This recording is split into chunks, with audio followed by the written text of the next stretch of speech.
menggunakan heli, menggunakan pesawat-pesawat. Di satu sisi memang mungkin betul, tapi di sisi lain juga tidak. Karena apa?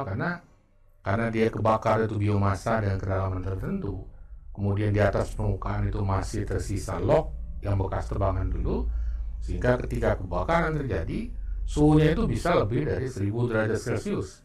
Nah, ketika dalam kondisi seperti itu, ya, jadi air yang jatuh dari heli, kemudian dari bomber dan sebagainya itu kan tidak jatuh satu drum jatuh, itu kan tidak, tapi dia akan pecah seperti kita lihat hujan itu. Nah, begitu sampai ke permukaan, belum sampai dia sudah terevaporasi lagi. Nah, seperti itu. Nah, sementara si gambut itu dari kemarin yang kita lihat melalui pemotretan itu kita bisa melihat bahwa kelihatannya di atas itu padam, tapi di bawahnya itu masih merah. Nah, sehingga solusi sebetulnya itu adalah dengan cara menenggelamkan itu, gitu ya. Tapi kan tidak semua orang berikinan untuk seperti itu karena dianggap akan mematikan tanamannya. Nah, kalau tidak mau begitu, maka janganlah sekali-sekali coba membakar gambut, karena persoalannya itu di samping yang paling masalah seperti Robi sampaikan tadi. Saya ingat di 2019 Vice Presiden Amerika itu di depan pavilion Indonesia, saya kebetulan hadir di situ, hanya berjarak 1,5 sampai 2 meter. Beliau bilang, Indonesia hati-hati, karena kebakaran yang terjadi di tempat Anda di 2019 itu sekitar 1,6 juta hektar. Ya, emisi gas yang dihasilkannya itu mendekati kebakaran yang terjadi pada tahun 2015 dengan luas 2,6 juta hektar. Ya, emisi gasnya khususnya CO itu mendekati. Jadi di 2019 mendekati 2015. Kenapa? Karena yang terbakar itu gambut. Nah, jadi kita juga tersentak juga, kaget gitu kan. Akhirnya saya explore, akhirnya dapat ada press release dari Eropa, dan saya sempat berkomunikasi juga dengan salah seorang tim peneliti mereka, 𝗪𝘃𝗀 itu, yang menyampaikan gambaran itu. Jadi artinya meningkatnya emisi dan sebagainya itu salah satu biang keladinya itu adalah karena yang terbakar gambut. Nah, saya tambahkan juga sedikit, kemarin saya hadir dalam Kongres Kehutanan Sedunia di Seoul, ya, sekitar awal Mei gitu ya. Apa yang terjadi? UNEP itu sudah berkesimpulan di dalam reportnya bahwa pada sekitar tahun 2030 itu kebakaran akan meningkat sampai dengan 14% kalau tidak salah. Ya, kemudian di 2050 begitu itu sudah sekitar 50%. Dan terus menanjak. Artinya apa?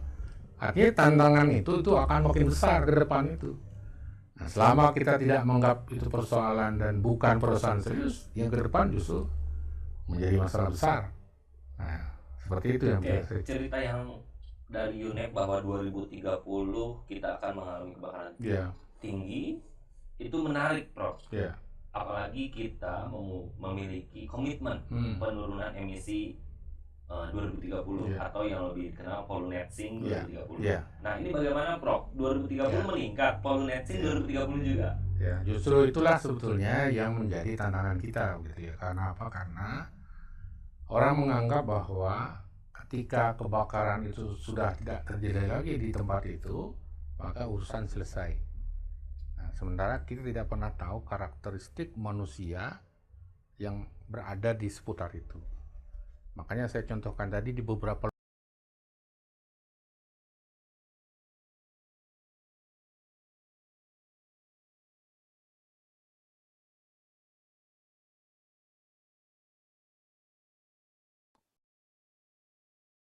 May I have your attention, please, ladies and gentlemen? We will start our event sharp at 1 o'clock. Thank you.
Ladies and gentlemen, may I have your attention, please? It seems that we have to start a little bit earlier. Just want to say hi to all of you. Thank you very much for having with us. And welcome to the webinar of the Public Communication of Fire and Emissions Fact Sheet. And also we want to discuss the fire of forest and land control during the heat wave in 2022. Those who have been working on fire-related issues must concur with me that forest and land fires have become a worldwide problem. Some of them have observed an increase in fire occurrences. In addition to the economic loss, the events result in loss of life. This means that we must consider ways to prevent or control these fires in order to lessen their impact. The objective of this webinar is to spread the fact sheet fire emission in Indonesia paper to national and international audiences. We believe that the public's input and feedback regarding the content of the paper is crucial.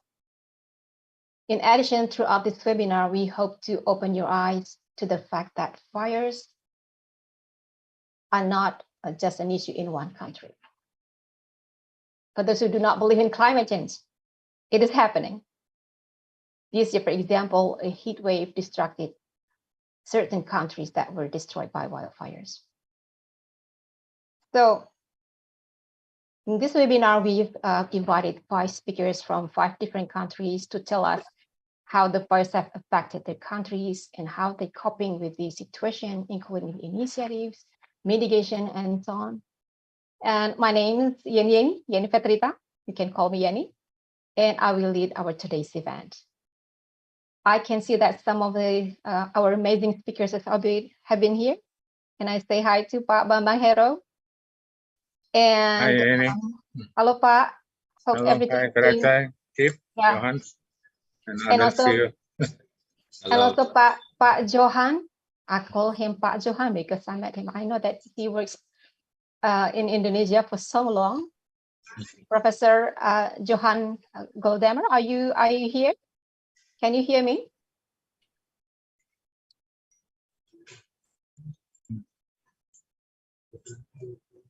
Not yet connected. And I can see Dr. 𝗙𝗵𝗿 𝗃𝗺𝗃 from Thailand. Thanks for being here with us. Thank you for having me. Yeah. And what about Mr. Jean-Michel Dumas?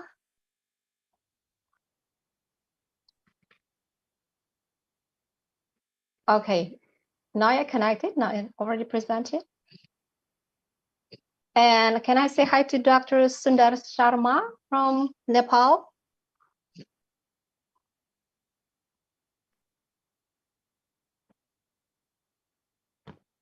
It seems that we haven't connected to him.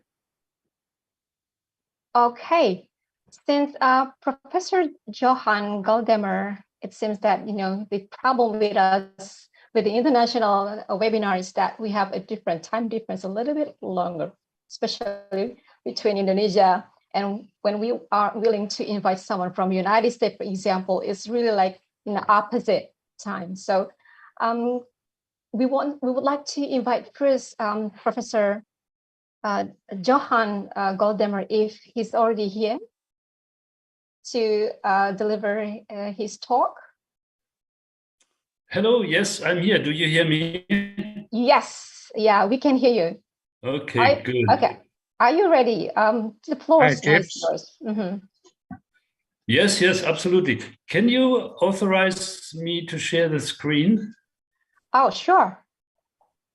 Robbie, can you help him? Okay, cool. Okay, now we can see your screen. Yeah, you can proceed. Thank you. Question to Pak Robbie. Do you show now the presentation, or shall I? Yes, we can see you. You can see clearly. And your voice is loud and clear. Yeah. Yeah, just a second.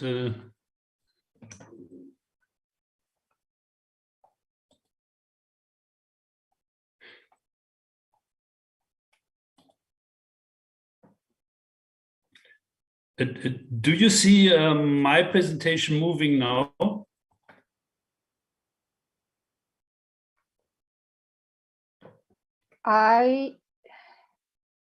No, 𝗙𝗵𝗂𝗶𝗿𝗃, just a question. Is the presentation on the conference now operated by you?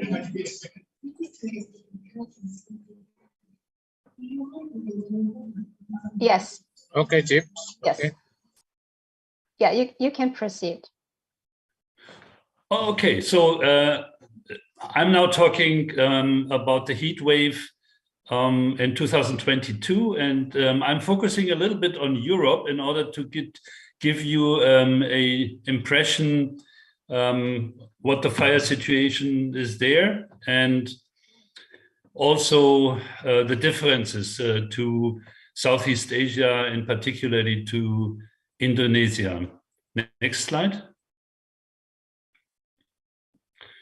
So if we are looking to landscape fires, so in our international terminology, we are using increasingly the term landscape fires, because the fires are burning across many types of landscapes. These are natural, cultural, urban, industrial landscapes.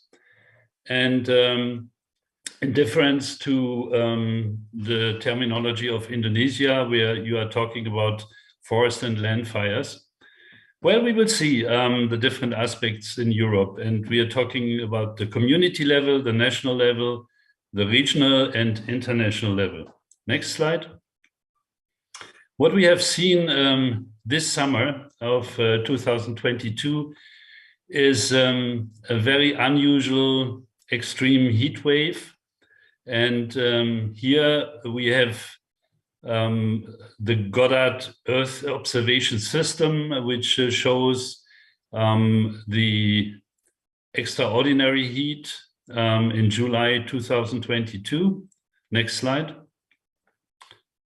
And also we can see, of course, in very numerous satellite observations, satellite imageries, we can see the fires from space. And here again, we are in the middle of July, and you see a lot of fires burning in the Iberian Peninsula, which you see in the center. On the left is Portugal, in the center with a very hot fire in the middle. It is east of Madrid, the capital of Spain. But you see also many fires burning in North Africa. Next slide. So the different observation systems and the weather recording, which is under the network of hydromet stations of the WMO, we can see here that in July, some regions of the world have suffered drought. Next slide.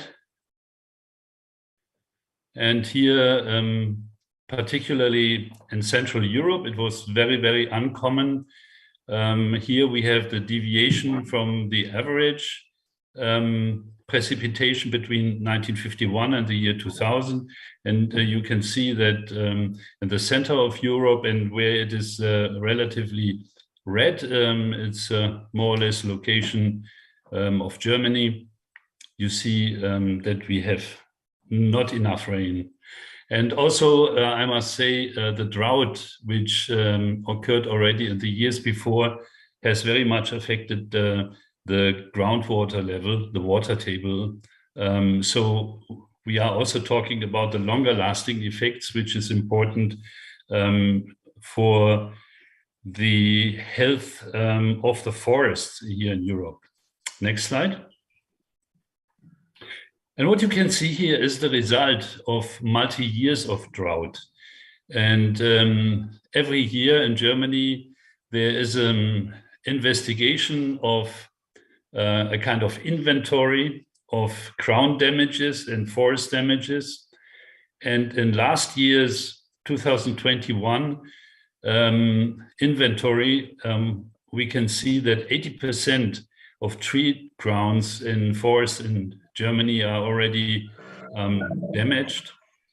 And the slides that you see here in the central German Harz Mountains, that a large tract of forest have completely died off because of the drought stress. Some of these forests are artificially planted forests. This goes back this kind of silviculture of planting spruce trees and pine trees. Spruce is 𝗙𝗵𝗄 𝗙𝗰𝗁. These are very flat roofing species. And if the upper soil is not receiving enough precipitation, then these tree species are dying first. So the damage is enormous. Next slide. The fires are very much determined by weather extremes, but also we must note that our society living in this densely populated region of Central Europe or all of Europe are affected by fire. And next slide. One of the bigger problems is that in some parts of Europe, especially in the Mediterranean region, we have land use change. But it is different from Indonesia. It's the other way around, that local people living in the rural space are actually abandoning the land. They are moving to the cities, especially the young generation that is seeking for employment opportunities in the cities. And we can see more and more places where the traditional land cultivation has completely abandoned. And that means that we can see a succession of former open farmlands or open pasture lands where there is tree encroachment and no cultivation anymore. And this is the big problem in southern and southeastern Europe, where the fires are now finding so much material to burn, which compared to, let me say, half a century or several centuries ago was not available. Fuel was not available due to intensive land management. Next slide.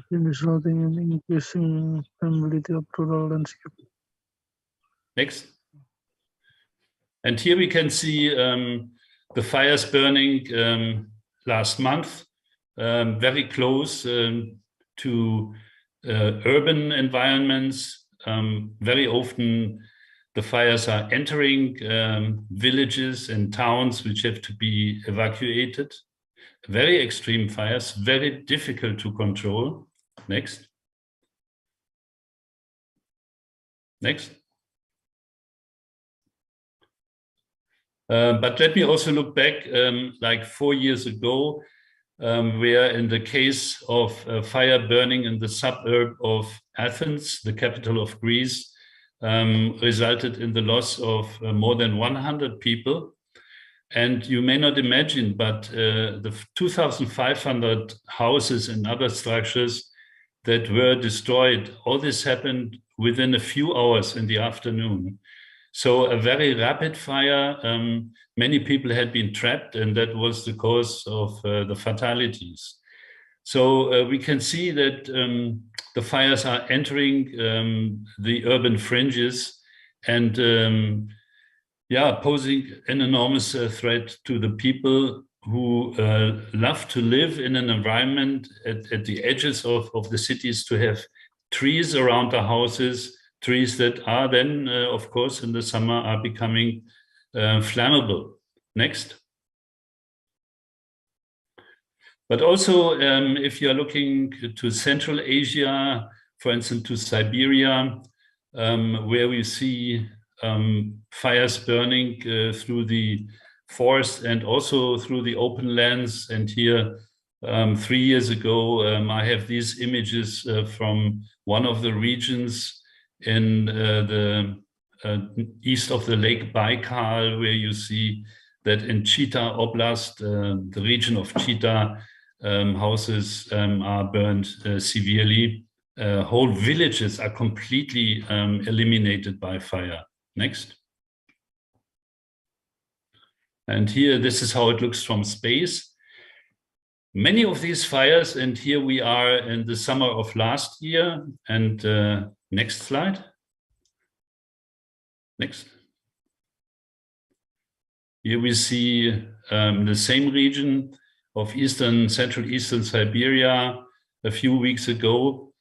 Many of these fires are actually set by lightning, and that makes a big difference to the equatorial tropics, where usually in Southeast Asia, as well as in equatorial Africa and South America, the thunderstorms are coming along with high amount of precipitation, and the fires do not start so easily. But this is different in Central Asia, where lightning storms are the main source of ignition. And that makes, of course, a difference in terms of fire management, because it cannot be influenced, that lightning occurs and starting fires. So the fire management system needs to deal with this natural factor. Next slide. So what I said, fires in this part of Europe, especially in Central Europe, is affecting the different landscape types that you are listed here, and includes, of course, infrastructures and sometimes waste deposits and industrial and contaminated lands. And this is creating a lot of problems in our region. Next slide. Now, how to deal with these fires? When we are looking to the diversity of landscape types and the diversity of the jurisdictions, to whom does the land belong? Who is responsible? Which is the responsible agency? Who is the landowner? What is the agency that is responsible for certain aspects? And now, similar to Southeast Asia, for instance, we have not only the problem that the fires is burning and damaging the forest or the peatland, but also causing emissions. And so it's becoming an aspect of human health, of public health. So we have all these different actors that have a sectoral responsibility in fire management. Next slide. And then traditionally, there are two areas where the authorities are more or less prepared to deal with fires. And on the left side, you see the settlements or the urban environments where the traditional urban fire services, fire and rescue services are taking care. And then on the right side, forest fires, either the same services are responsible for suppression of these fires in forests. In some countries, we have specialized units or specialized responsibilities, forest fire services, but this is not the case in all countries.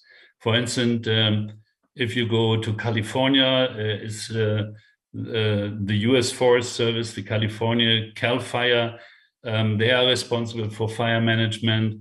And this is similar in some other countries, but in most countries, it's the fire and rescue services. The biggest problem is in agricultural lands, where there's often a vacuum of responsibilities, especially in Eastern Europe, where these burning of fields is a big problem. Next slide. And this shows just an aspect of agricultural burning, which is very common. It is not, if you are looking from space, if you're looking to the European Union and its 27 member states, then you do not see any agricultural burning anymore. But as we are looking to the Eastern Europe, South Caucasus, and the whole of Central Asia, then you will see that the burning of agricultural residues, stubble field burning, all the materials that cannot be harvested or otherwise utilized, that is a big problem. Next slide. And if it comes to the question of emissions, then we can see that the most problematic emissions that we have, and this includes the so-called black carbon, the fine carbon elements, are released by these agricultural fires. And this is a modeling by the Norwegian Meteorological Institute, where you can see that the particles released from agricultural burning are reaching the northern environment and even the Arctic. The big problem of these carbon particles, once they are deposited on the Arctic snow and ice, is that the albedo is changed. So that means there's less reflectance of the ice and snow cover, and that results into an acceleration of melting of the ice. So this is another aspect of emissions. It's not so much primarily related to the greenhouse effect, not so much to public health, but here to the change of the ice and snow cover. Next slide, please. Now, how to deal with this? You know, in the work of the Global Fire Monitoring Center, when we are providing advisory support to countries how to deal with these many facets and aspects of fire, we are usually taking two approaches. One is the top-down approach, and the other one is the bottom-up. And both are very important because the top-down approach is to bring together the stakeholders. Symbolically, on the left side, you see a round table that we organized in Greece after these devastating fires of 2018, where all the stakeholders, the agencies are coming together and elaborating a common perspective and a common national policy.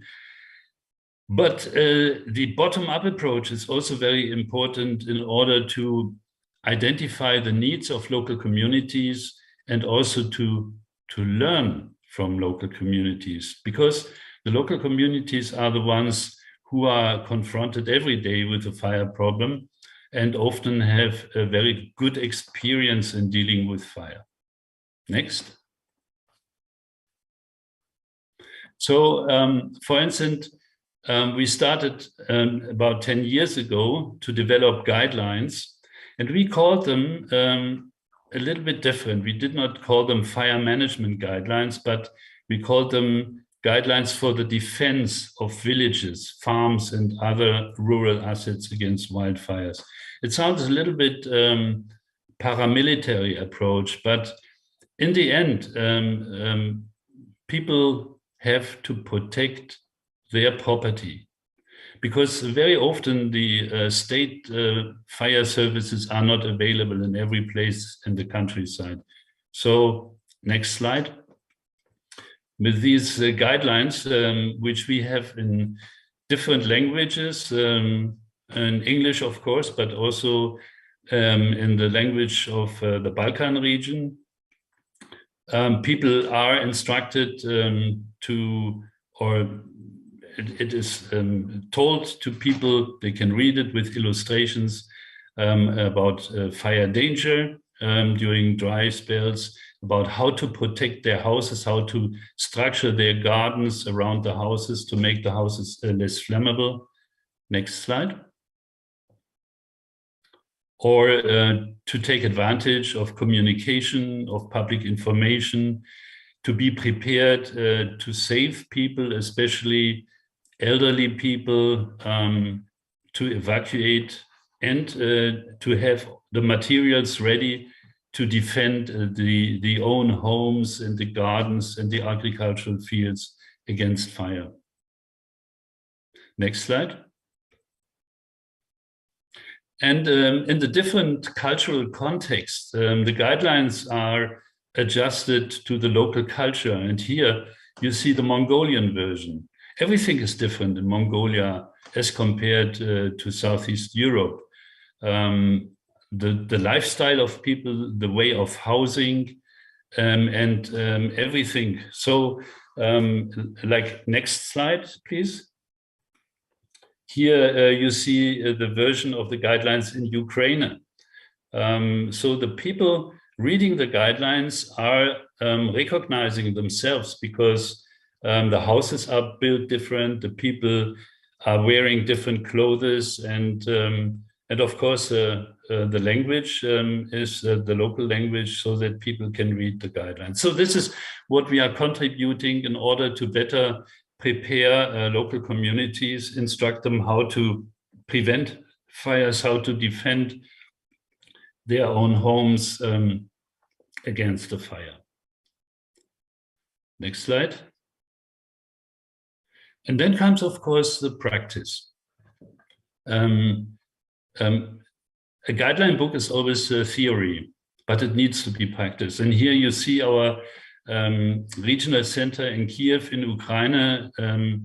It was, of course, before the war, when the world was still stable and everything was functioning very well in Ukraine, that local communities are becoming now interested to be capacitated. Traditionally, in the Eastern European countries, there was no community involvement, because everything was under the responsibility of the state services. And so this is something new. Next slide. But we have to clearly say that we have learned a lot from other regions of the world. For us in Europe, community involvement is still something new.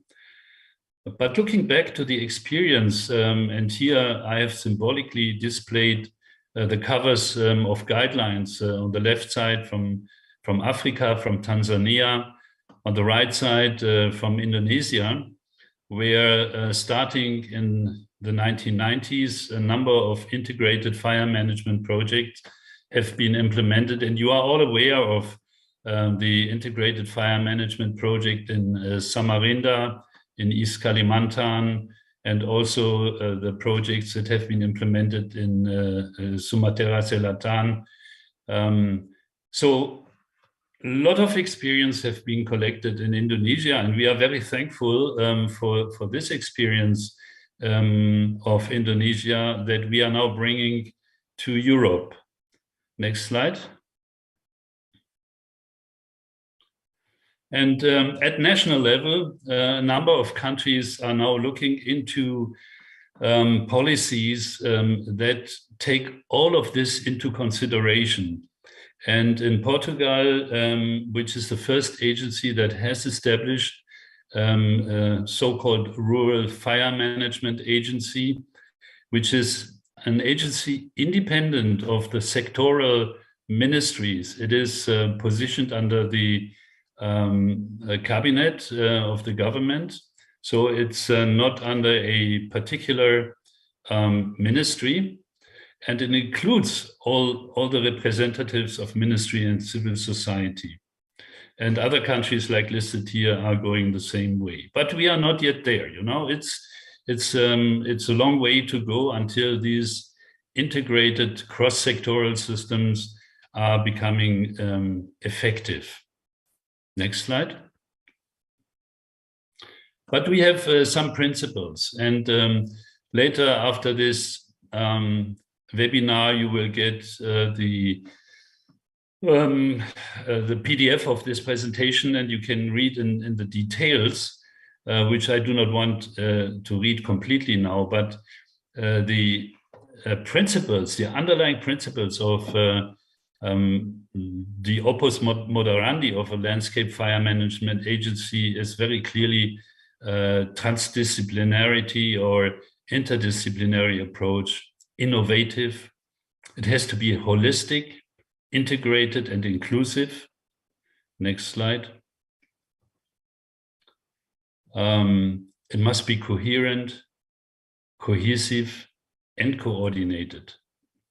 So these are these 5 principles that could be applied at national level, would make sure that all the different aspects all the different interests of fire management are considered, and that the participating actors, the ministries, the authorities, and the civil society are observing these principles. Next slide. Now, if we are now looking to the international level, then we have to look at the results, at the recommendations of the last International Wildland Fire Conference, which was held in 2019 in Brazil.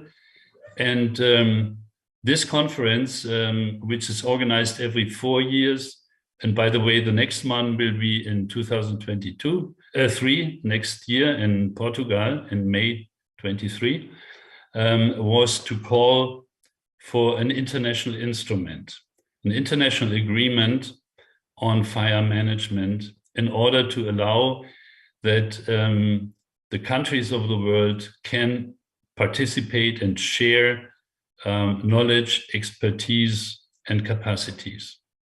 Next slide. And there's a kind of activity going on at the moment.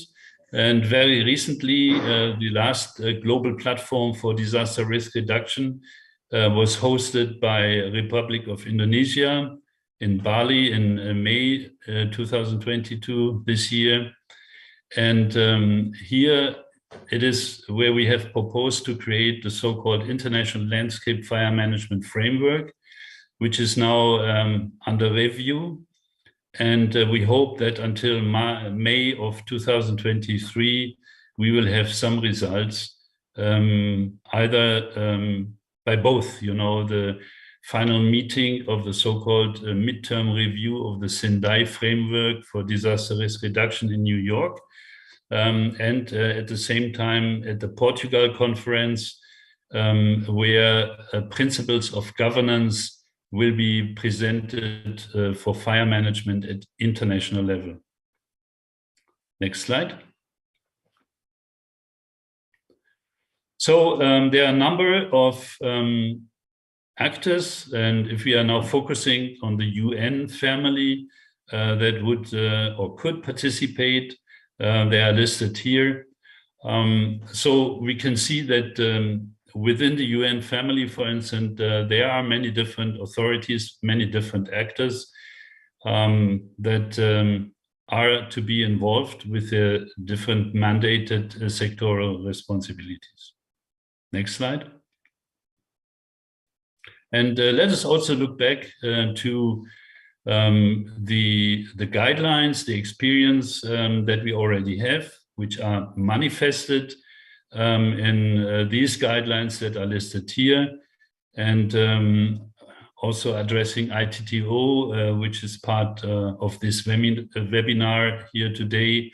The first guidelines on fire management in tropical forests have been developed in the 1990s and published in 1998, parallel or a little bit later with the national guidelines for fire management in Indonesia. So this process has been supported by the International Tropical Timber Organization. The World Health Organization has developed the guidelines concerning smoke pollution, vegetation fires, and public health, and the fire management guidelines of FAO. And these are fundamental sources that we should remember when we are addressing this theme. Next slide. Yes, Professor Johan? Yes. Do you still have a lot of slides? Perhaps. No, I'm in the end now. Oh, okay, good. Thank you. Yeah. Go ahead, please. Yeah. Only two slides to go, or three. And in the end, we see also these systems like the World Meteorological Organizations working especially with Southeast Asia to develop this vegetation fire and smoke pollution warning system. So this is being built up. It's operational. It works hand in hand with the Regional Fire Management Resource Center in Bogor, chaired by Professor Bambang. So there's a lot of progress in this regard. Next slide.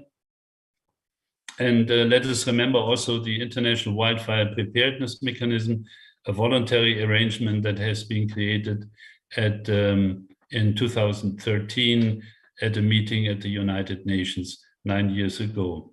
Next slide. And also we have the Global Wildland Fire Network, where Southeast Asia has its own network. We have 8 regional fire management resource centers, and the best is in Indonesia, in Bogor. And I think this brings me to the last slide by saying, next slide. Terima kasih. Thanks for your attention. And yeah, I wish you a good seminar. We need to go for some field work soon in a few minutes. And yeah, I wish you all the best for the remaining presentations and discussing. Wait a minute. Do you mind if we take a picture with you before you leave? Yes, thank you. That would be great. Yeah, please go ahead. Please help Robbie. Please, ladies and gentlemen, please turn on your camera. We will have a brief photo session.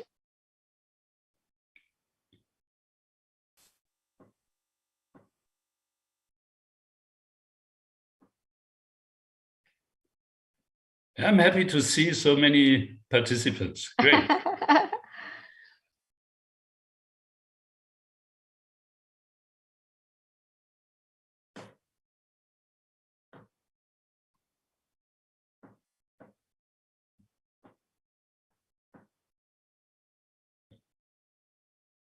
Okay, I think someone has to say that's done. Okay. Okay, to slide photos.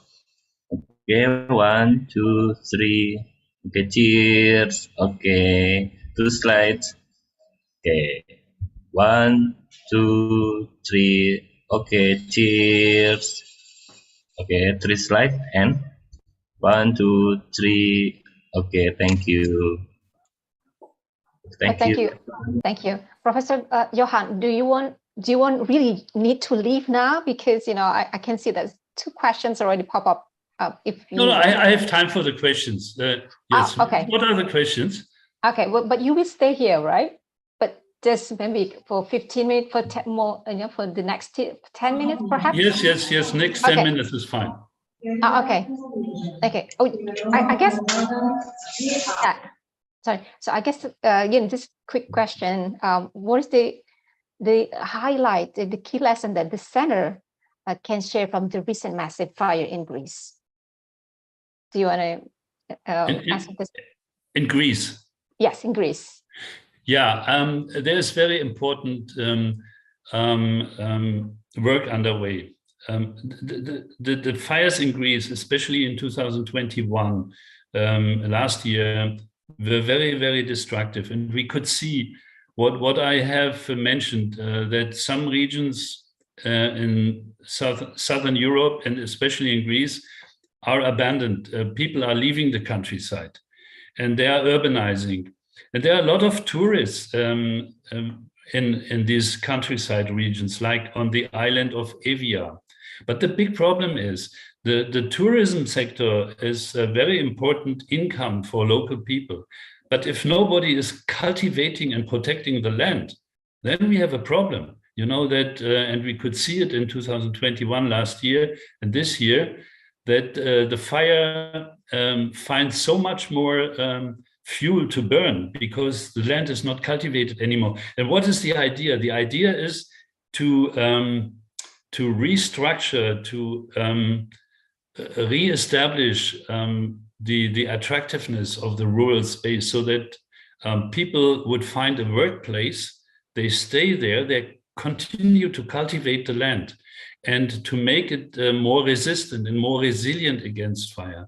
Because if you are intensively using the biomass productivity of the land and use it, for instance, for growing animals, for doing agriculture, planting olive trees, utilizing the resin from pine trees, utilizing the fuel, the biomass for cooking and heating, then the wildfire does not find so much energy, and it is less destructive. And now to to restore the rural space and to bring it back to the old system, that requires a lot of investments, and so the whole idea is not necessary to look only for fire suppression, but much more to the proactive, preventive part of the game. Okay, so thank you for the answer. I'm sorry if I, a little bit change the schedule, but let's move into the next agenda. Thanks, Professor Johan. Next, we would like to invite Dr. Asep Sugisuntana to deliver his welcoming speech from Forest Digest. It should be the first one, for welcoming address should be, but since we understand that Professor Johan will leave soon, so Pak Asep Sugisuntana, the floor is yours.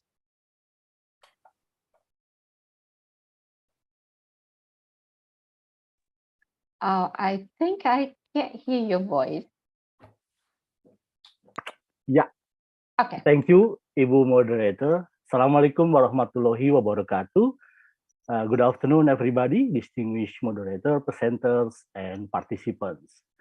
I'm pleased to welcome all of you to this webinar on the fact sheet of 𝗙𝗲 and emissive, or in English, we call it the fires and emission fact sheet.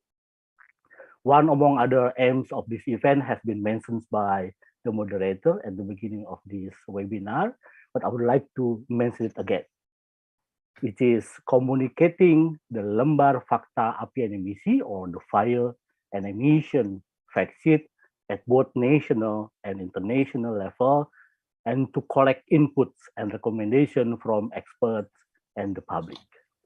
So the lembar fakta, or the fact sheet, were developed actually by Forest Digest with several institutions such as Faculty of Environment and Forestry, IPB University, Ministry of Environment and Forestry, National Agency for Disaster Countermeasure. On the university side, there are University of Riau, University of Jambi, University of Lampung, and University of Hasanuddin. And then there are several CSOs that being involved in the discussion as well as in the development of the document, such as Riau Forest Rescue Network, or 𝗙𝗂𝗃, and then Greenpeace, Indonesian Forum for the Environment, or 𝗙𝗲, Yayasan Auriga, and Pitwatch, or Pantau Gambut. Distinguished ladies and gentlemen, I would like to mention several information that link it into this webinar. I would like to say that forest and land fires have contributed significantly to the global climate change. The impacts are deforestation, health issues, and loss of climate resilience livelihoods. So the last one, the climate resilience livelihoods, is very important for everybody, particularly the ones who live and surrounding the forest area. In addition, forest and land fire also result in vulnerabilities in environmental protection, such as an increase in the number of emissions that can disrupt diplomacy between countries due to smoke from forest fires that cross national borders in ASEAN countries, for example. The 𝗙𝗲 and emissive fact sheet is constructed as objectively as possible based on available data, information, and involves academics, the government, civil society organizations that I mentioned before. So there are 7 major themes raised in the fact sheets, namely the history of forest and land fire. The second one, peat swamp forest, fire perpetrators, forest and land fire control regulations, efforts to prevent fires and solution, and the last one is law enforcement problems in dealing with this land and forest fire.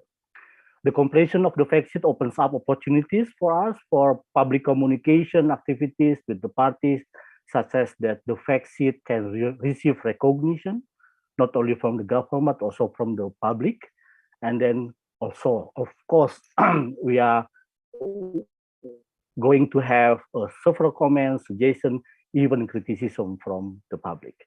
So furthermore, gaining inputs and learning from the 2020 heat wave, as mentioned by the first presenters, is very important because it causes forest and fires in several countries all over the world. Ladies and gentlemen, Forest Dermaga Indonesia, or FDI, the host of this webinar, has 3 business units, I would like to say. The first one is Forest Digest, the magazine, and also the website publication. The second one is Forest Digest TV. And then the third one is Textonia, the one that currently manages our webinar. So we developed a program on how to create a bridge between science and the knowledge producers with practitioners and advocates of environment and forestry. So today, this interesting theme, for example, was arranged by Textonia team members. Ladies and gentlemen, at last, again, we appreciate all participants who have registered and attended and will also enliven today's discussion materials. Have a nice discussion. All the best. My name is 𝗙𝗱 𝗘𝗺𝗀𝗃, CEO of Forest Digest Indonesia. Thank you. Thank you, Bapak 𝗙𝗱. And then, I noticed that there is in the chat room, Dr. 𝗙𝗺𝗁 also asked, if possible for Dr. Johan to answer the question. I'm not sure when he's going to leave for a field trip, but the next agenda should be a presentation by Professor Bambang Hero. I think I will let you to decide whether you want to give some time for Dr. Johan to answer, or are you going to proceed to yours? Yeah, I think Chip should answer first, then I will continue my words. Okay, Chip, time is yours. Yeah, I'm already working on my written answer concerning the burning habits, or if people are allowed to burn in Europe. But to say it already orally, burning for opening land is not allowed in Europe. But sometimes what we call maintenance burning, that means burning of certain agricultural residues, is possible, but in the European Union, it's actually not practiced anymore. And this is when you can see from satellite to Europe, you see a very, very sharp boundary between Western Europe, that means between the European Union member states, and Eastern Europe. In the West, there's no agricultural burning, but in the East, there's a lot of agricultural burning. But then in my remarks, I say something in the written remarks about burning in conservation areas. We do indeed have some ecosystems that require some fire, but this is a very complex theme, and I will give you a URL of a website of us where you can see where and how fire needs to be used in ecosystem management. Thank you. Let me remind you. Do you answer the questions about the agriculture burnings or the community-based fire brigade? I don't know how to pronounce it.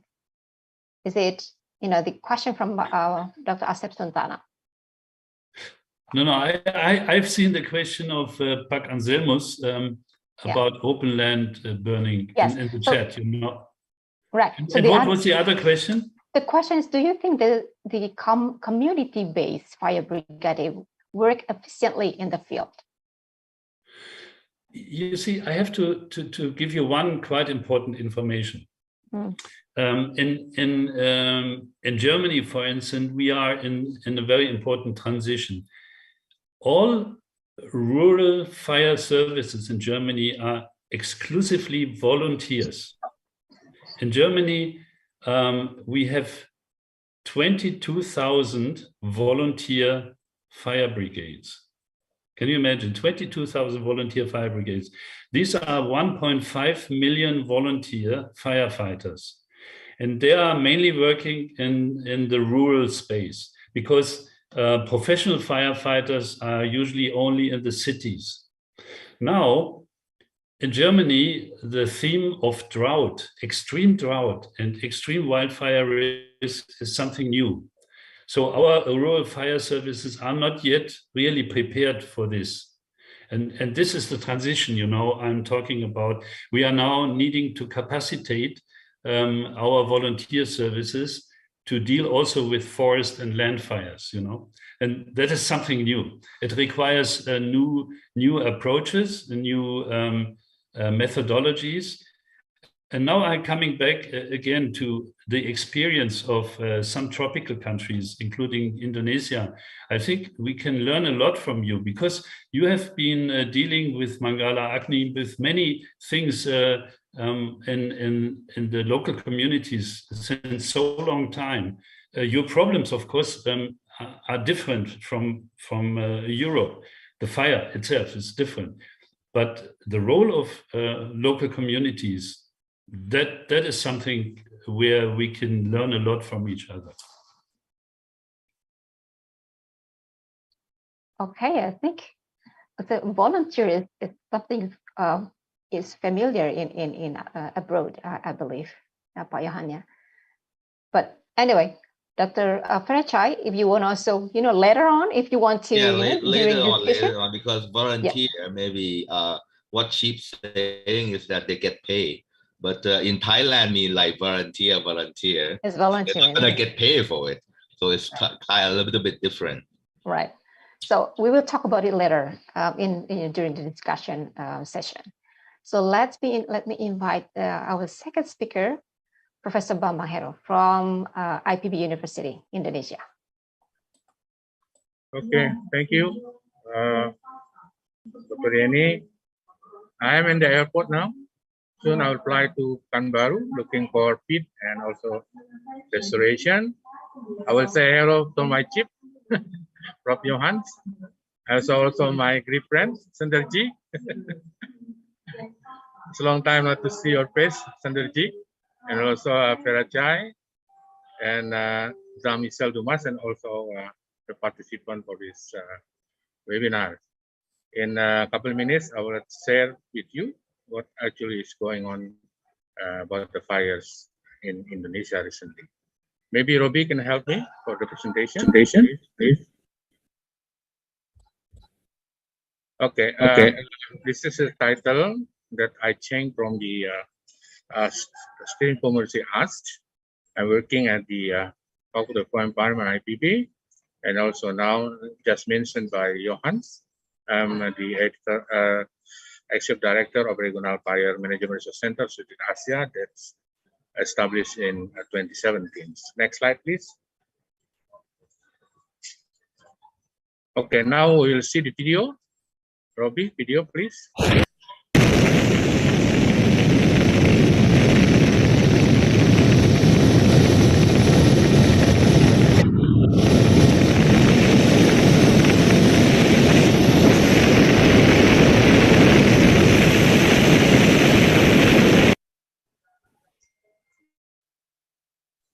The video would like to show that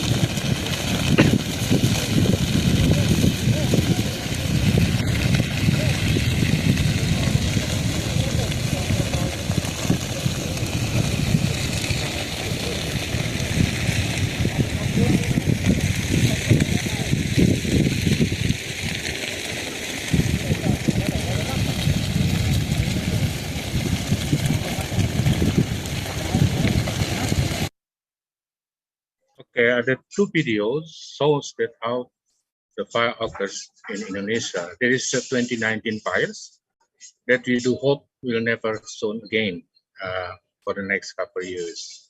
And the second video, you see that this is fire occurred at peatland, that you can see the huge amount of the emission that mentioned before by Johannes. You can see when you're dealing with fire, it's not easy to fight because they are specials.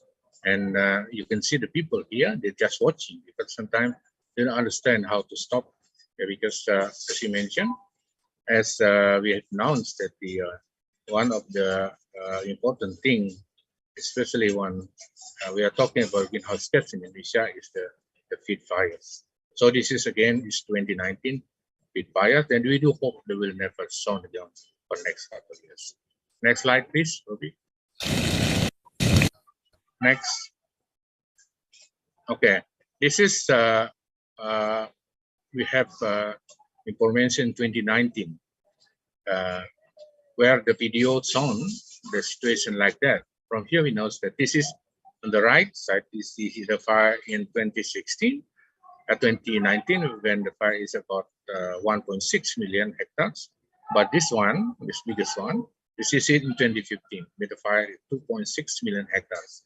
So in COP25 in Spain, the Vice President US said that the fires even in 2019 just 1.6, but the emission, the greenhouse gas emission is nearly in 2015. Why? Because one of the reasons is the increasing of the peat fires. Okay, especially this is for CO2. Next slide, please. And then this is shown made by Forest Digest, mentioned by 𝗙𝗧 before, that the here you can see that in this 2015 the emission million tons of CO2 equivalent in 2015 is 4.61 and go down in 2016, 2017, but again in 2019 is increased. So from here, I would like to let you know that this is situation, especially when you're dealing with pits. This is why then in 2016, the government established the what they call is the 𝗪𝘃𝗃 or a pit agency for restoration. Okay, next slide, please. Okay, this is the data from SPONGI in 2022. From here, we can see that the situation now in 2020 is just until July 2020 is about 87,000 hectares. So it means comparing 2021 is sort of decreased, but this is not finished yet. Yeah, we do hope that the fire will decrease and then also the emission will go down. Next slide, please. In this, we can see also the emission. You can see in 2019 here is 624 million tons, but now in 2022 just 16 million, something like that. So it's mean that there is correlation between the decreasing of peat fires and also the emission. Next slide, please. This is mentioned by the Forest Digest 2020, where here to show that the forest sector contributes for greenhouse gas, especially CO2 is decreased. This is this one, and the green is increasing of from the energy sector. Hope it to be like this. Next slide, please. And this is you know in 2022 and May, I joined the World Forestry Congress. From here, we can see that the situation in AFOCO, ASEAN Forestry Cooperation member, because it's here, the Kazakhstan here, and Ben area 2,229, and then this is number of fires. This is the variation, so that even sometimes the high, but sometimes also they go down. Next slide, please. This is also shown. I would like to let you know that based on the report by the UNEP, it seems that until 2030, the fires increased 14%.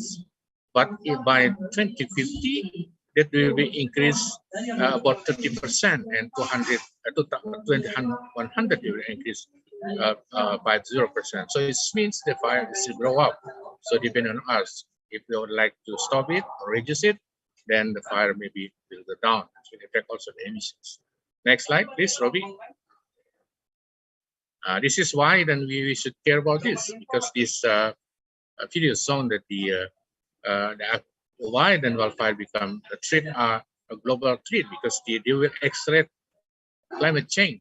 because the wildfire can significantly affect the global carbon cycle, making it more difficult to halt rising temperatures. This is one of also big issue. When I joined the COP26 in Glasgow, that hopefully maybe we will discuss this year in Egypt 2022 at second week of November. Next slide, please. This is why then the risk is changing, because from here we can see that fire regimes, especially on the characteristic pattern of fire established over time and space, are changing due to the climate change and land use and population change.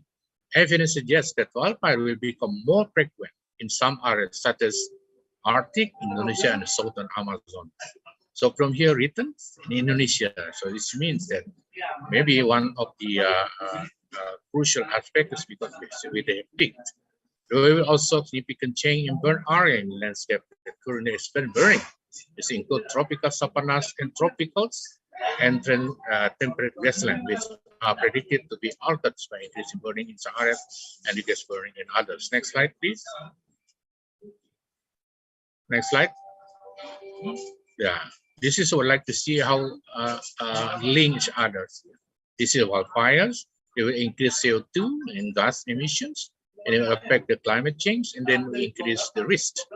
Yeah, this is then, like mentioned by Johan, it will impact like the droughts, temperatures, humid, and winds. Yeah. Next slide, please. And then this is the reason why finally we should reduce the wildfire risks. There is several activities also mentioned by Johan.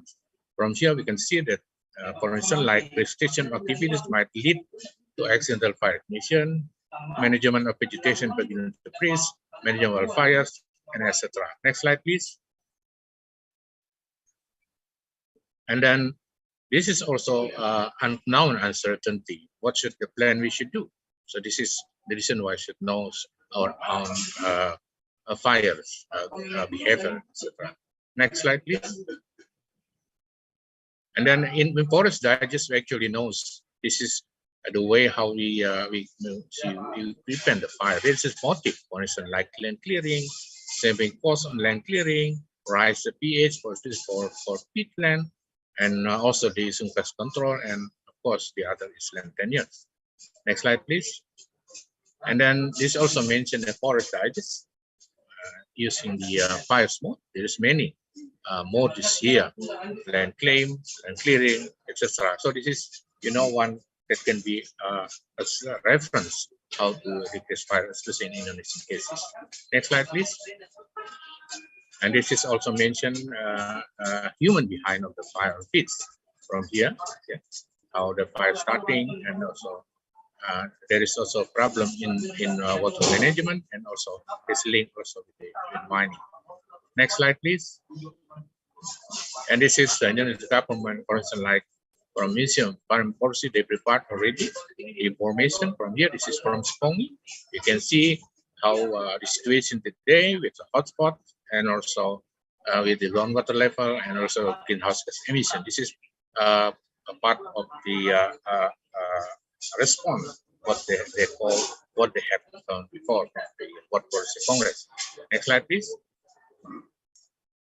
This is the conclusion during the time. This is the needs to strengthen global forest structure network, the sharing resource technique, and also finally precise judgment and expedite the direction and estimation. So many things we should collaborate together. Okay, next slide, please. And then this is recommendation, for instance, like to recognize, respond to other impact of climate change prevalence, and also understand wildfire behaviors, promotion, support, and finally strengthen international regional cooperation on wildfires. Next slide, please. And then this is already mentioned before. Yeah. Okay. Next slide, please. Sorry. And finally, this is the last slide. Most of the facts, the fact sheet, the written in fact sheet, have answered various problems of forest and land fire at regional and global levels. In fact, it can be used as reference to reference in controlling forest and fire in true sense. I mean, we are in Indonesia, we call it the pengendalian kebakaran dalam artian sesungguhnya, in true sense. Indeed, there is some for information easily need to be included in the proxy related to extraordinary heat condition that occur, for instance, that mentioned by Johannes in what the case in European, US, and others, which need to be traced to the root of the problem so that it does not affect the countries that have not experienced extreme heat, including Indonesia. I think that's all I would like to say with you. Thank you very much for your attention. Thanks, Professor Bambang, for the comprehensive presentation. Well, let me clarify. All of the slides you presented, most of them are on the fact sheet that we are discussing today. Am I right? Yeah, that's right. I took part of this from the fact sheet, so then I put, you know, the site there is Forest Digest 2032. Thank you. Right. So, ladies and gentlemen, all the participants, if you have any comments or thoughts, please feel free to give your comments or thoughts, questions. For now, since we are almost running out of the time, we still have 3 more speakers. Please type your questions or your thoughts on the chat box. I also have a question, Bambang. Are you going to leave soon with your, are you in a tight schedule for your flight or what? Yeah, maybe I still have another 30 minutes. Oh, 15 minutes. Okay, 30, so let's 30 minutes. Okay. 30 minutes. Okay, Yeah. if 30 minutes. Okay, let's quick pick one question if there is any. Perhaps from another speaker, perhaps. Dr. Sundar Sarma, perhaps do you have any question for Professor Bambang? Or comments specifically about the fact sheet from Indonesia? Oh, you are mute. Maybe I will ask then, when you say about the emission, the calculation based on what? Because different kind of fire emission, like, okay, now they have like 5, calculate differently, like Edo calculate like that, some people calculate differently, like 𝗙𝗱, they calculate differently. But what about in your fact sheet for Indonesia, what method of what you use to calculate it, the emission? Okay. Okay, Jaya, maybe the responsibility person at the Forest Digest could answer for that, for your question. But for myself, we should have our different method when we're calculating the emission from peat fires.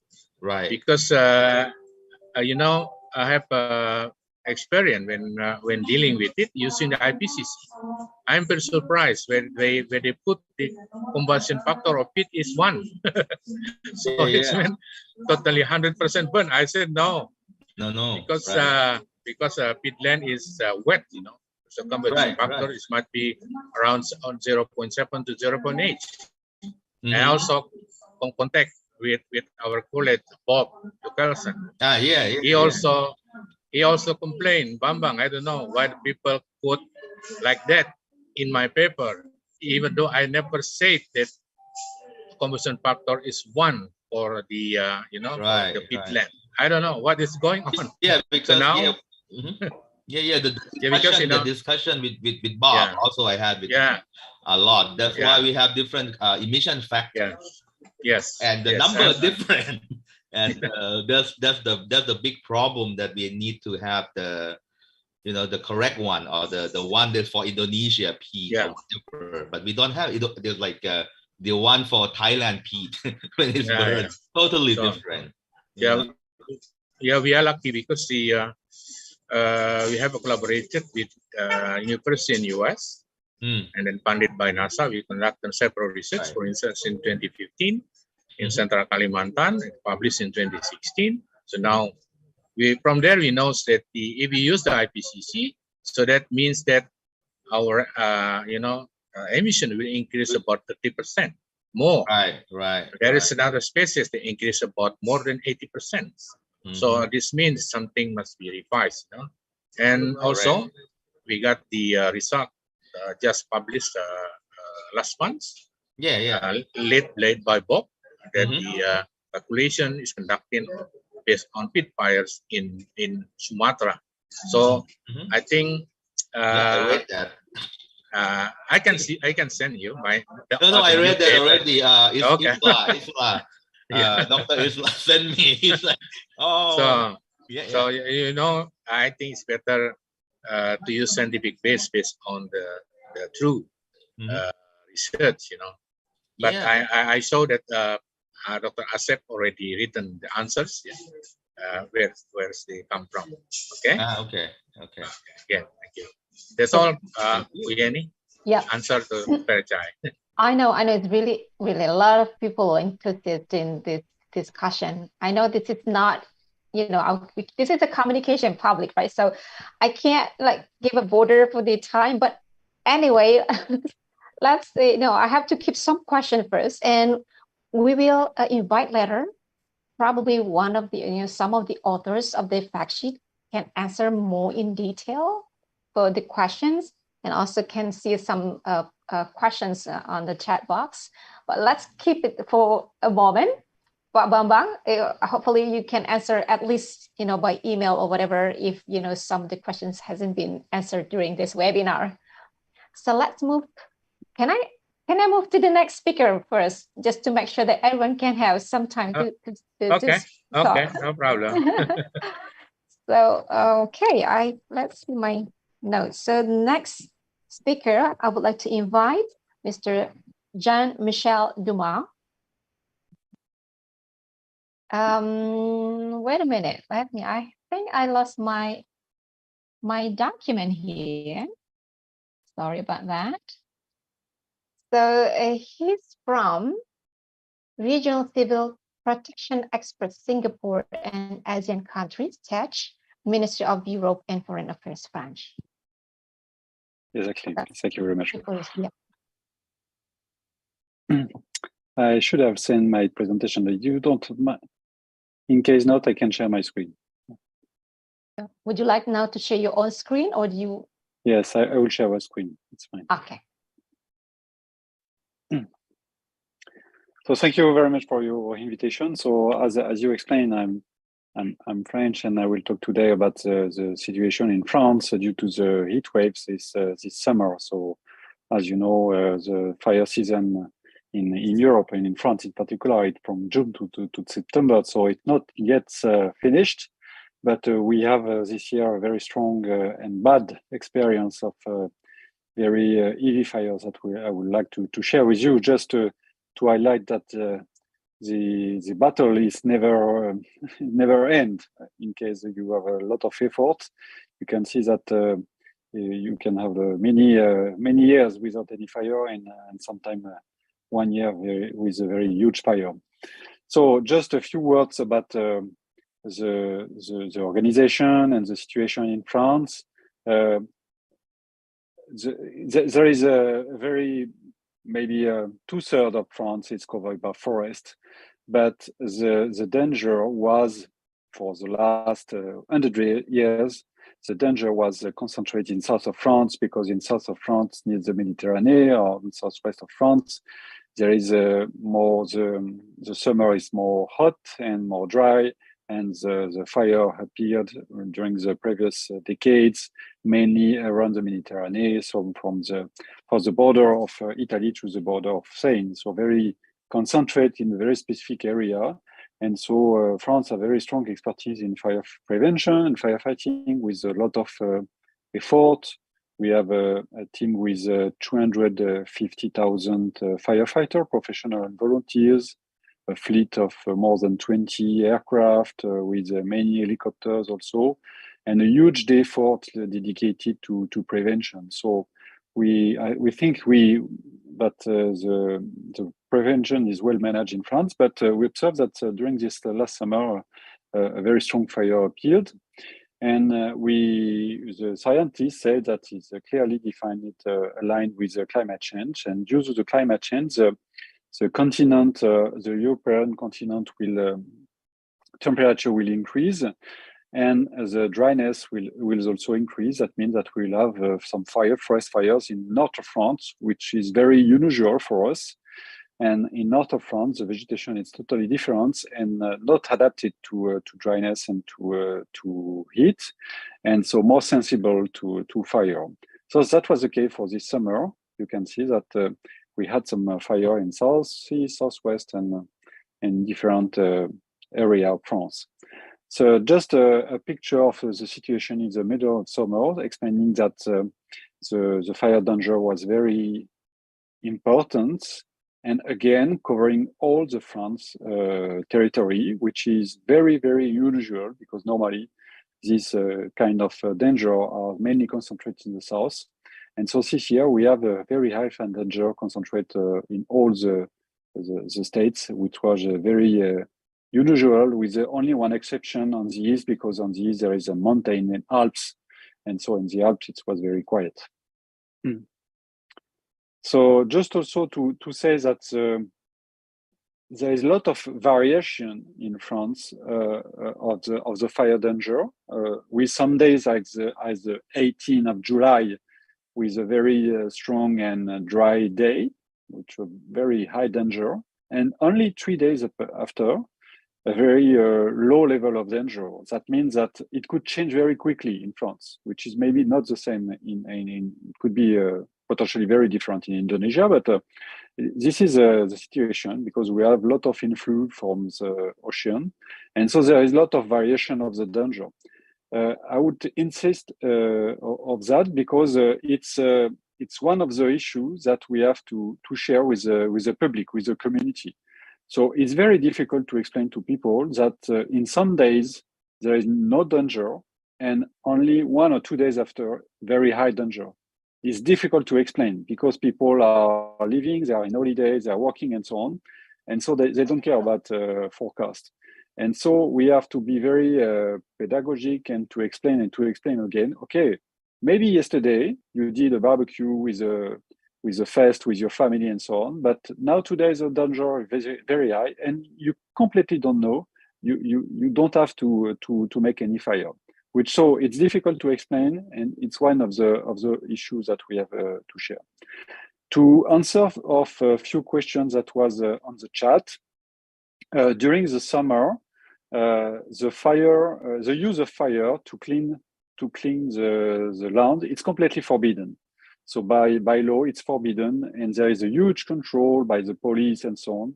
So there is no fire due to agriculture and so on. It's strictly applied and controlled and so on. So we have no issue with that.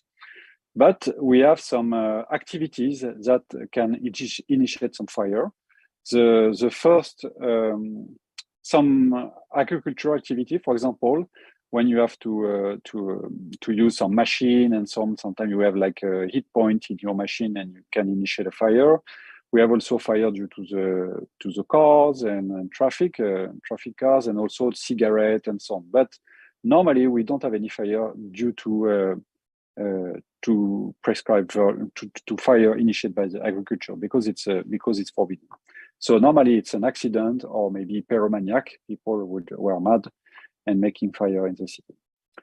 So I would like to say that this year we was very surprised with very dry season. So with a very low level of rain since I don't know, maybe April. So from April, May, June, so more than 3 months we didn't have any rain. So zero water in some areas. That means the vegetation was very dry, which was again very unusual, because normally in Europe there is many rain in April and May, and the season this year was very early, and we had a very strong fire for the end of June, as normally with the fire season start end of July. So with 1 month in advance, so we was very surprised. And the area burns was very important, again because of the weather conditions, very strong weather condition.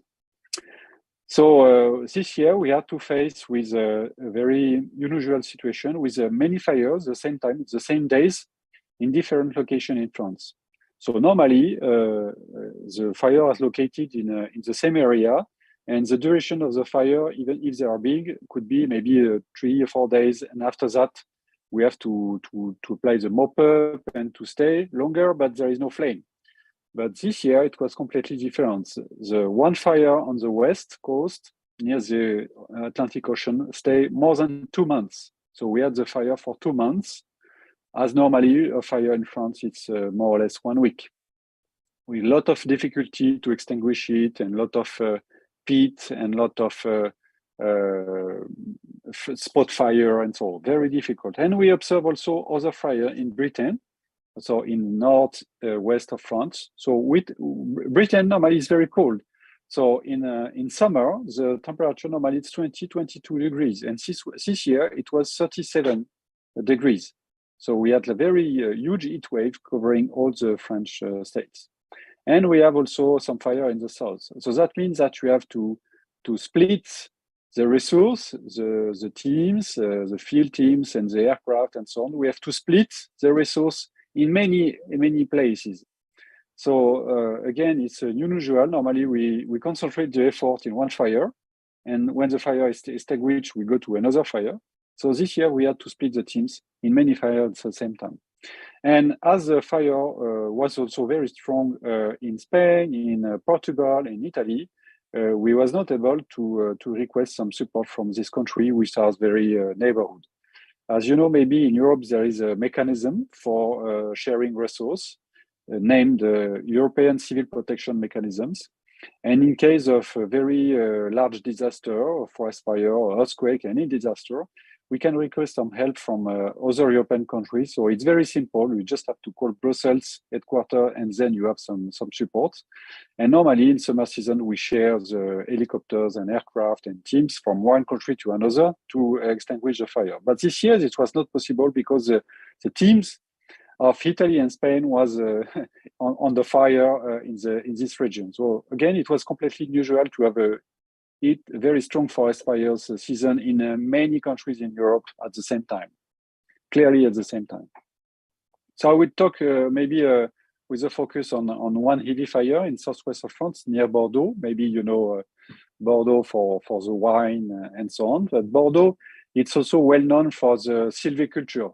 There is a very large area, maybe more than 1 or 2 million hectare forest, which is used for silviculture for its maritime pines, used for production of papers.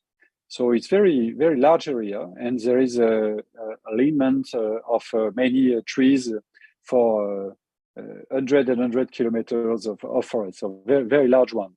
And so this year we had a fire due to an incident in a truck. So this truck had some incident in the engine and so on, and the fire was initiated in the middle of the forest. So the density in France is very important. So between one city, one village to another, the distance is very small. So normally it's very fast from the fire service to go to the fire and to extinguish the fire at the early beginning. But due to the dryness and the temperature, so these days it was probably 20% of humidity, or maybe less, maybe 10% of humidity, maybe 42 degrees. And so it was not possible for the first response team to extinguish the fire at the beginning. And so the fire extended very quickly.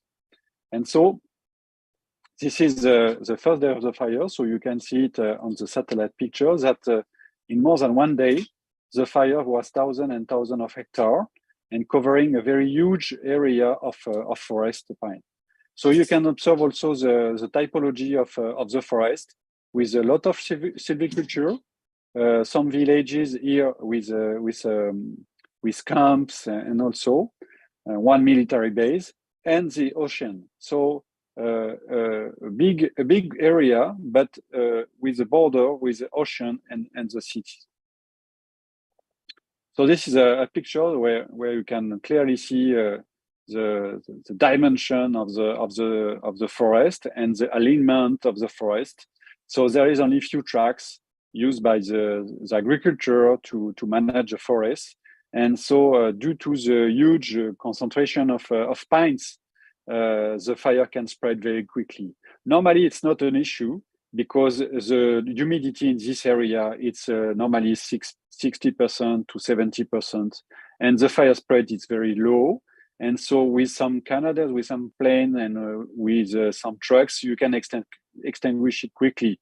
But this year it was very dry, and so spread was very fast with a lot of spot fire. The biggest was 800 meters. That means that we had a spot from one place to another for more than 800 meters, which was very critical for the fire suppression activity. This is another picture where you can see how huge is the area and how the density of trees is important. Of course, here there is trees and small pits. So that means that the smoke is important, but not critical as in Indonesia, because the smoke can go in altitude.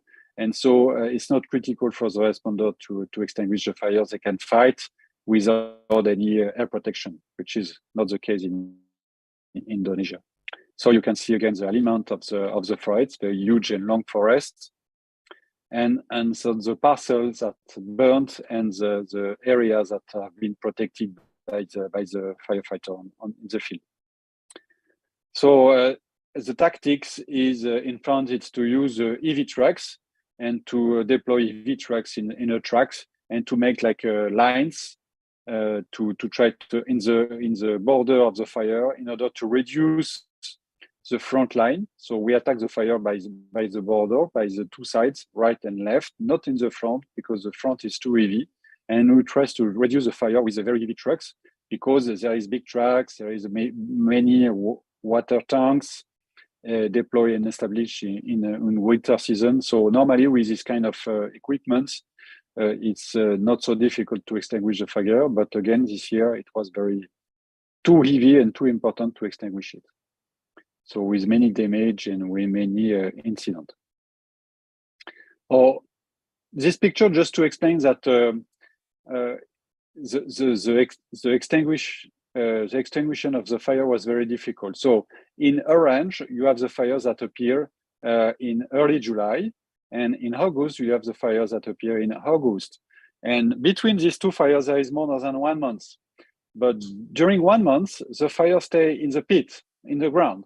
That means that we was maybe 100 people in the field, try to mop up and to extinguish the fire. And one day it was more dry and the fire start again and burned the second area in red.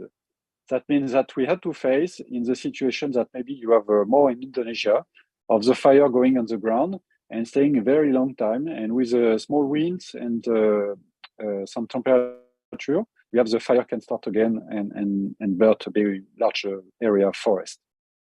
We in the French organization, the firefighter have to work 24 hours a day. So we have shift with teams in day and team at night.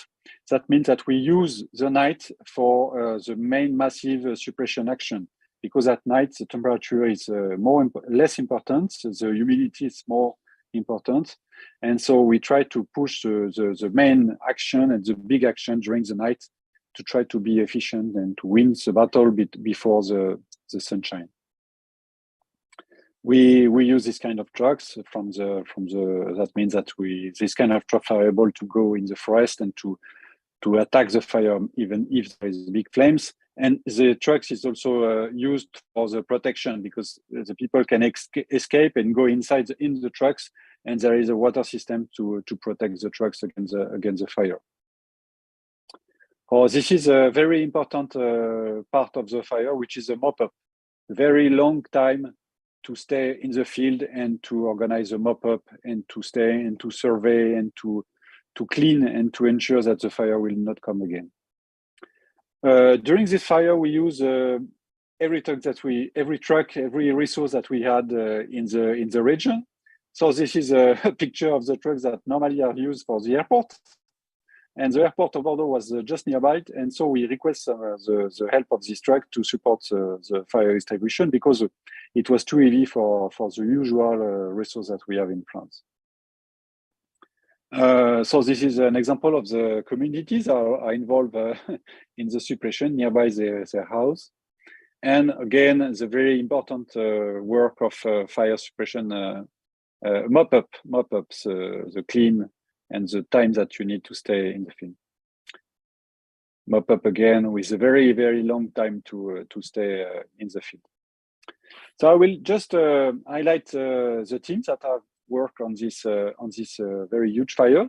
So this is people of 3 guys from Polynesia, you know, in the Pacific island.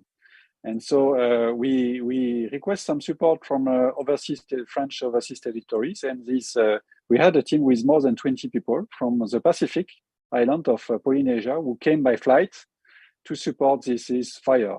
It was completely unusual. Normally, we with the French national state, we have enough resource to support. But this year it was difficult, so we request some support from the overseas territories, and these very nice guys came by plane to support us in the field. This is a picture of a firefighter of Paris. So as you know, in Paris there is no forest, but we request some help from Paris, and the fire brigades of Paris came to support us. So as they are not familiar with forest, they stay near on the urban interface to prevent.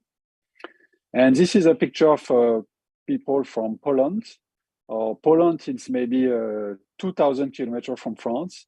So these guys maybe stay 2 days in the road to come from Poland to support Bordeaux. It's part of the European civil protection mechanism. So the way that we have some support from other countries. And due to the heavy fire, we request some help from Poland, from Germany, this guy from Germany, to support us. And we also had a big support from the agriculture, which was very efficient with big tanks and also capability to mop up the floor. This tank, it's normally used to put water in the agriculture land area, and so we use it to mop up the land. It was very efficient. And we had also a big use of backfire, we say, because during the huge fire we use this kind of techniques that mean making some fire very controlled and support by trucks, in order to burn the fuel before the fire, and which is very, very efficient.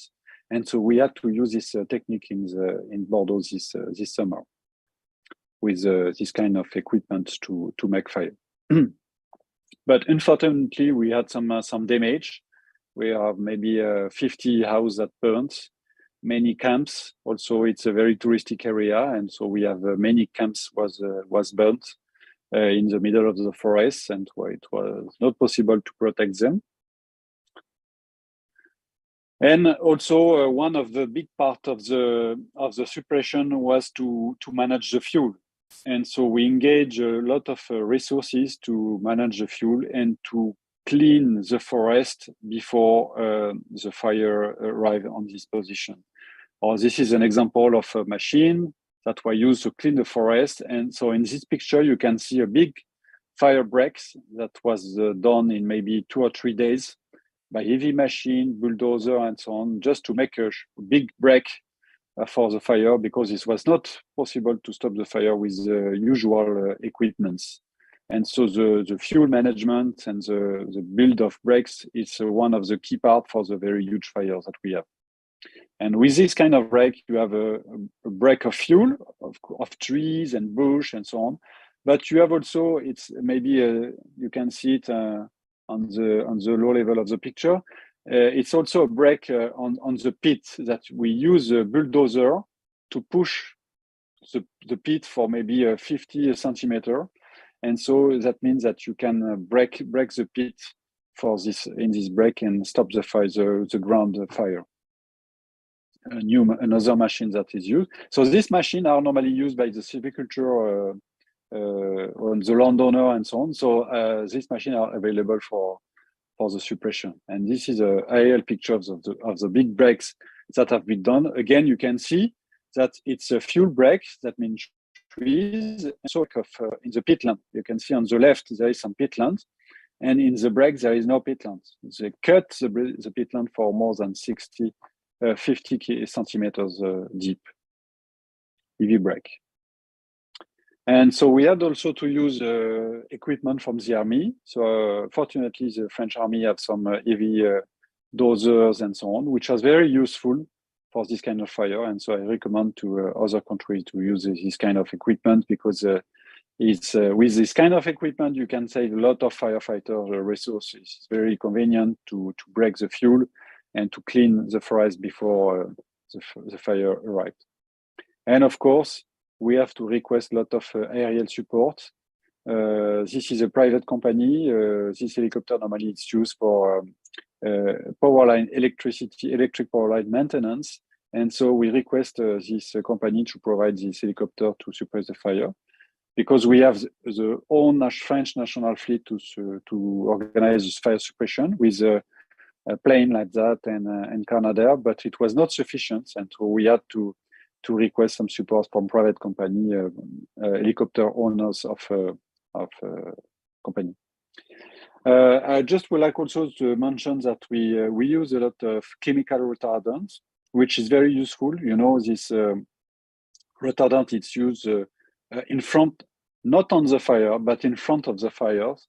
So this plane is in charge to implement like a line of chemical retardants, very long line, it could be 1 or 2 kilometers. So with many drops, you can build a line progressively. And with this line of retardant, when the fire arrived, it go down, his behavior is very low. And so you can extinguish it more easily. So it's very efficient and more efficient than water. So of course we had some Canadairs, because there is many lakes, ocean and river nearby. So we can use scoopers as the Canadairs. But with this kind of flames and EV fire, it's not efficient. And the most effective is to use chemical retardant.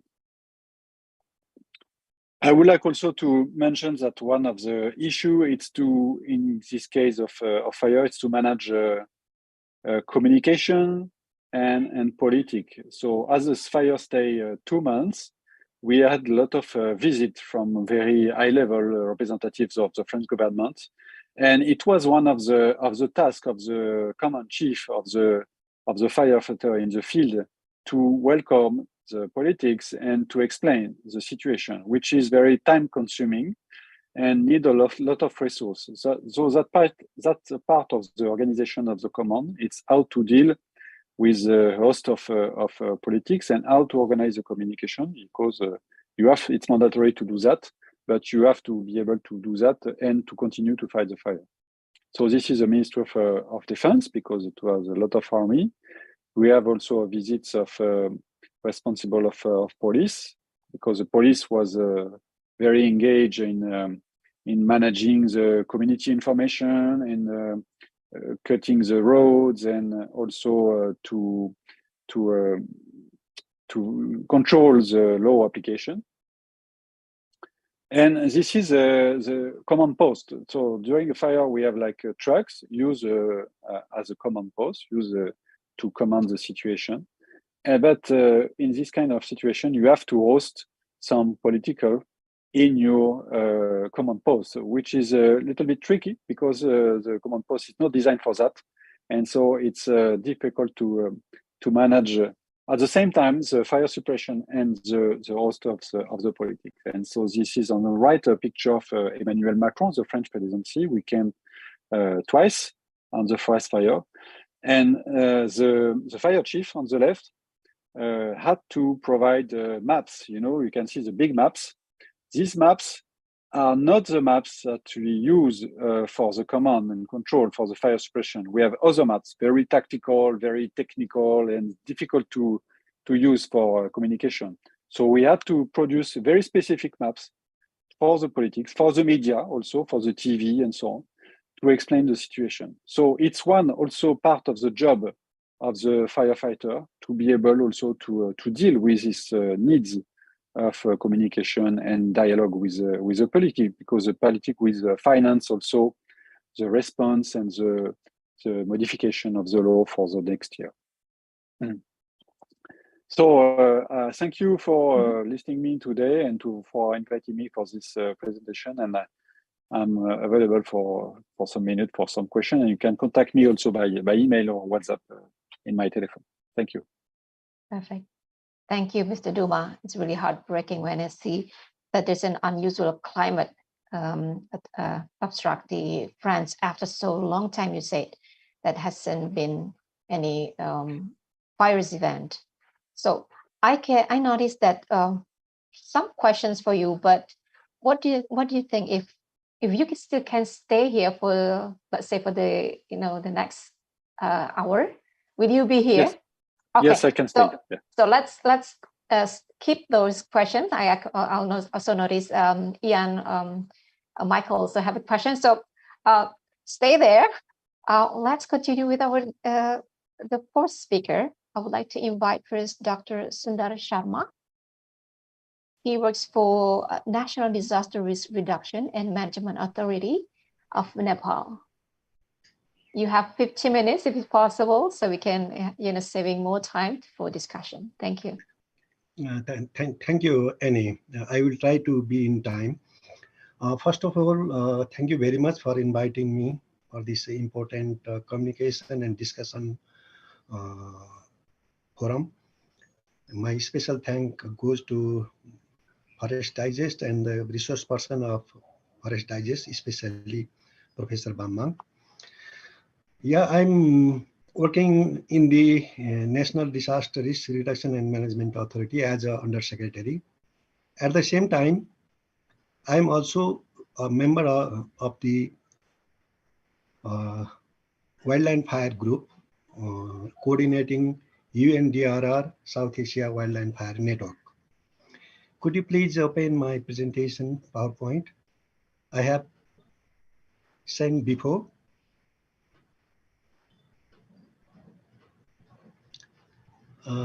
Robbie, could you please open my presentation? Okay, thank you very much.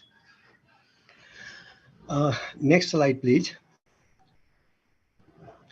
Okay, I will try to be in time, especially talking about general fire situation, including 2009 and 2022 fire episode in Nepal, and institutional, legal, and policy frameworks towards forest and land fires, and recent national efforts, some constant and problem, some emerging issues, and finally, few conclusion and areas for intervention.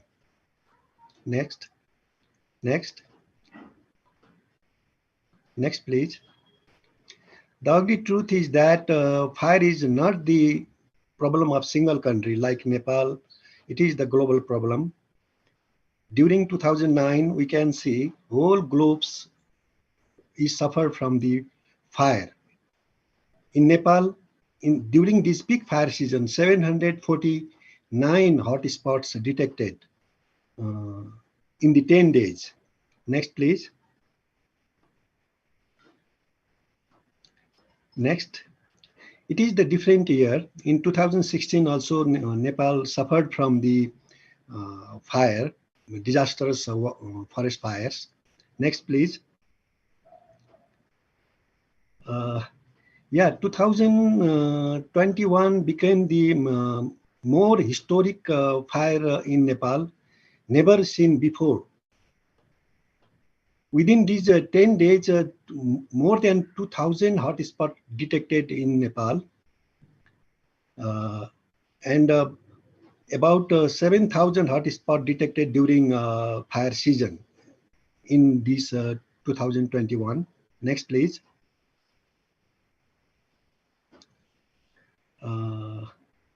Next, please.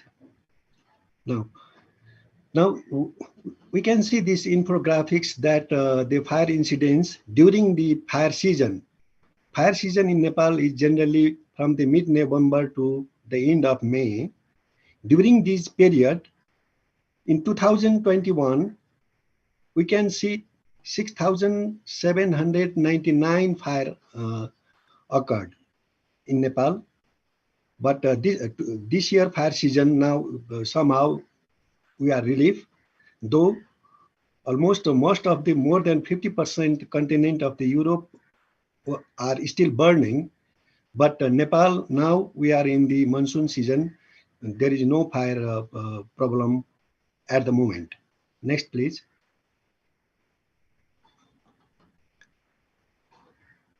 Generally, there are two fire season in Nepal. We say there is the winter fire, generally mid-November to February, and the spring fire from March to May. About 75% fire occur during the 2 months, March and April alone, and more than 50% fire in the month of April. So these 2 months is the very strategic month for the fire management. Next, please. This is the fire risk map of Nepal. About 11 districts. There are 75 districts in Nepal. 11 districts are extremely vulnerable districts regarding fire risk, and 13 districts are vulnerable districts. Next, please. Yeah, like Indonesia, almost all fires are human-induced in Nepal. There is no natural fire incidents like 𝗙𝗪𝗏 reported it in Nepal. About 64% fire are set by people intentionally, and 32% fires are due to accidental or carelessness. Next, please. However, in 2020, we witnessed the thunderbolt that hit the tree in the Kanchanpur district of Nepal. It means that there is also cause of natural cause also there, but very interestingly, in Nepal, the thunderbolts are associated with rain. So if there is a fire triggered by thunderbolt, then immediately there is a rain. That's why thunderbolt is not considered the serious cause of fire in Nepal. Next, please. Yeah, these are some consequences of fire in Nepal. We have collected some data from 2005 to 2022. In an average, 7% casualty during the fighting fire. People die, and 6% seriously injured during fire or caused by forest fire. More than 80 houses burnt every year in Nepal. In year 2009 is very disastrous year in Nepal. 49% died while trapped by wildfire or killed by fire during fighting fire. Next, please. Next, please. In 2009, you can see these images from the NASA's Earth Observatory. In the most of our pristine mountain national park and wildlife reserves severely burned by fire. There is an Indian border here, and this smoke, plume of smoke also crossed the international boundary also. So there is another, this is also the emerging issue. This is smoke pollution. In transboundary smoke pollution, also the one of the emerging issue in Nepal. Next, please. And the smoke that covered whole sky of Nepal, covered Nepal, and these smoke are associated with those burning forest fire. And we can see in the bottom of the picture, that is in the morning, the sun is faded by the smoke pollution that is coming from the high mountain burning. Next, please. 2020, as I mentioned before, this 2020 is a historic year for Nepal regarding forest fire, and total 6,800 fire burned. and which is the 10 times greater than the past year fire season. And 11% died and 4% injured while dodging those fire or trapped by the fire. And haze from the forest fire covered most of the sky of Nepal, resulting in the closure of school. Government declared the closure of the school, and there are many cancellation of the many national and international flights. Next, please. And we can see this clear evidence of the fire and the smoke pollution on the sky of Nepal. Next, please. I think I will skip this institutional, legal, and policy framework for fire management in Nepal, because every country has some institution. Just a minute here. Yeah. Next slide, please. The Ministry of Home Affairs is the focal agency for all disasters, and the National Disaster Risk Reduction and Management Authority under the Ministry of Home Affairs is the focal agency. And this institution is the recent new institution, recently developed by law in Nepal. It is to 2.5 years, only 2.5 years, and it is working towards total disaster management in Nepal. And forest fire is one of the major focus disaster taken by the NDRRMA. And Ministry of Forest and Environment is the focal agency for forest fire disasters.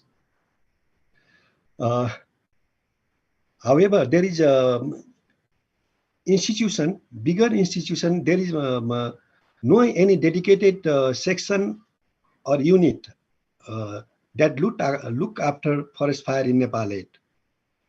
Everyone is responsible, but no one is accountable.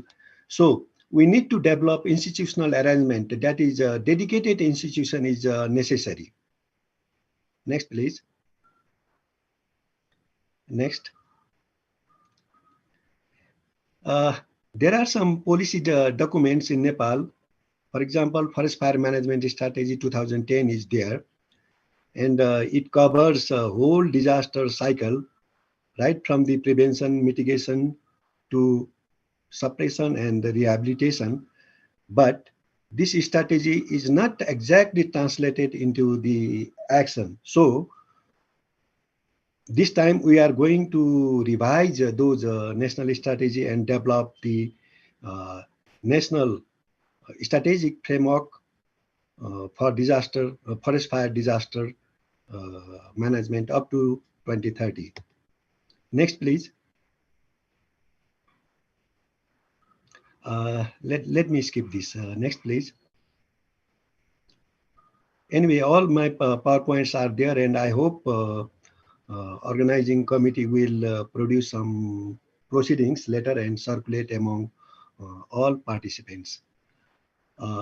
As I mentioned, we are under the revision of Forest Fire Management Strategy 2010 and the formulation of Forest Fire Risk Reduction and Management Framework from 2020 to 2030.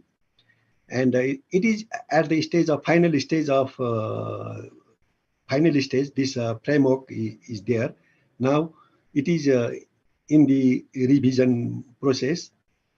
Among others, incidents, this strategy will touch first time incidents management system at all level of governments for capacity building and institutional development, and aerial firefighting. Also, previous strategy, there is no aerial firefighting, but looking at the fire risk arising from due to climate change, we also need to think aerial firefighting. So there is a provision for aerial firefighting and fire investigations, financial arrangement and investment in accordance with the Sendai framework and Paris Agreement.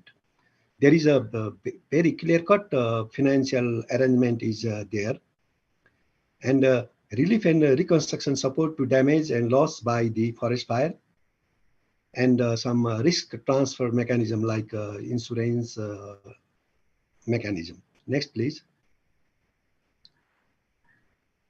Next.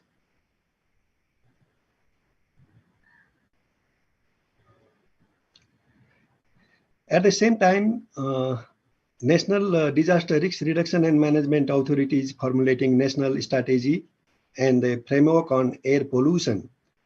And this is triggered by the last year, 2020 first fire episode in Nepal, and it opened the eyes of policymaker and practitioner. So till date, there is no any strategy, and now we are developing this strategy and then framework for air pollution.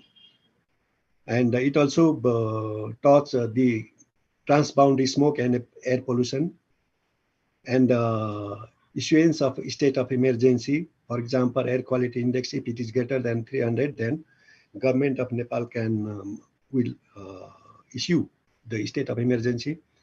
And the establishment of fire incidents command center at the all level of government. Next, please. I will skip this this time because there is a policy, forest policy in Nepal that also talks the fire management activities. Next, please. And Ministry of Home Affairs also has a disaster risk reduction national strategic plan of action up to 2030. And there are 4 priorities area. And this priorities area also in line with the Sendai framework. And forest fire is one of the thematic area of this strategic plan of action. Next, please. Next. Forest Act 2076, there is some legal provision who set the fire. If offender is recognized, then 3-year imprisonment is there, and up to 60,000 fine for those offender. But problem is that it is very difficult to find the offender. There is very rare occasion because to find the offender is difficult. Next, please. Recent national level initiatives, there are some new and some innovative initiatives are there. Next, please. There are some activity last year, particularly these training programs, procurement of firefighting tools and equipment, and awareness program to develop the air pollution disaster management national plan, loss and damage assessment. These are the some activities. Next, please. Next, please. I'm not going to read out all these. Maybe later you can read all these things. It is a self-explanatory. Next, please. These Department of Forest and Soil Conservation at the central level is also one major institution that look after forest fire, and that department also has some provision for some activities. These are the activities being conducted by Department of Forest: hazard mapping, awareness campaign, and firefighting tools procurement and distribution. These are the activities Department of Forest is conducting these days. Next, please. And the Department of National Park and Wildlife Conservation also responsible for their jurisdiction in conservation area, particularly national park, wildlife reserves, and other conservation areas. This department also has the similar activities like Department of Forest and the NDRRMA. I shortly say National Disaster Management Authority. Next, please.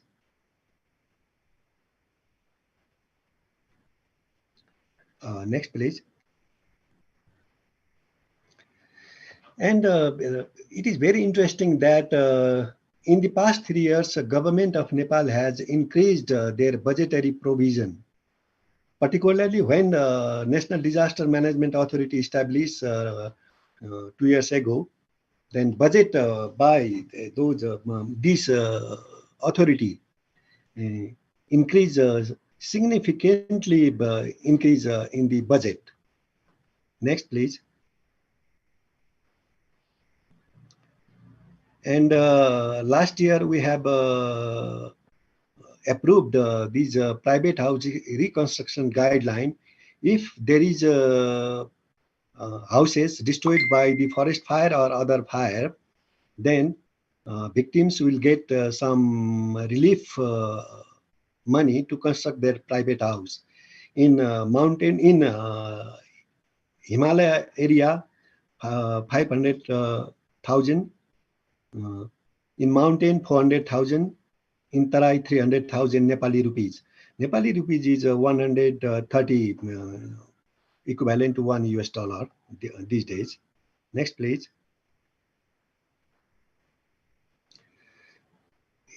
In the history, first time Nepal practiced aerial firefighting operation in Nepal. This is the historic one.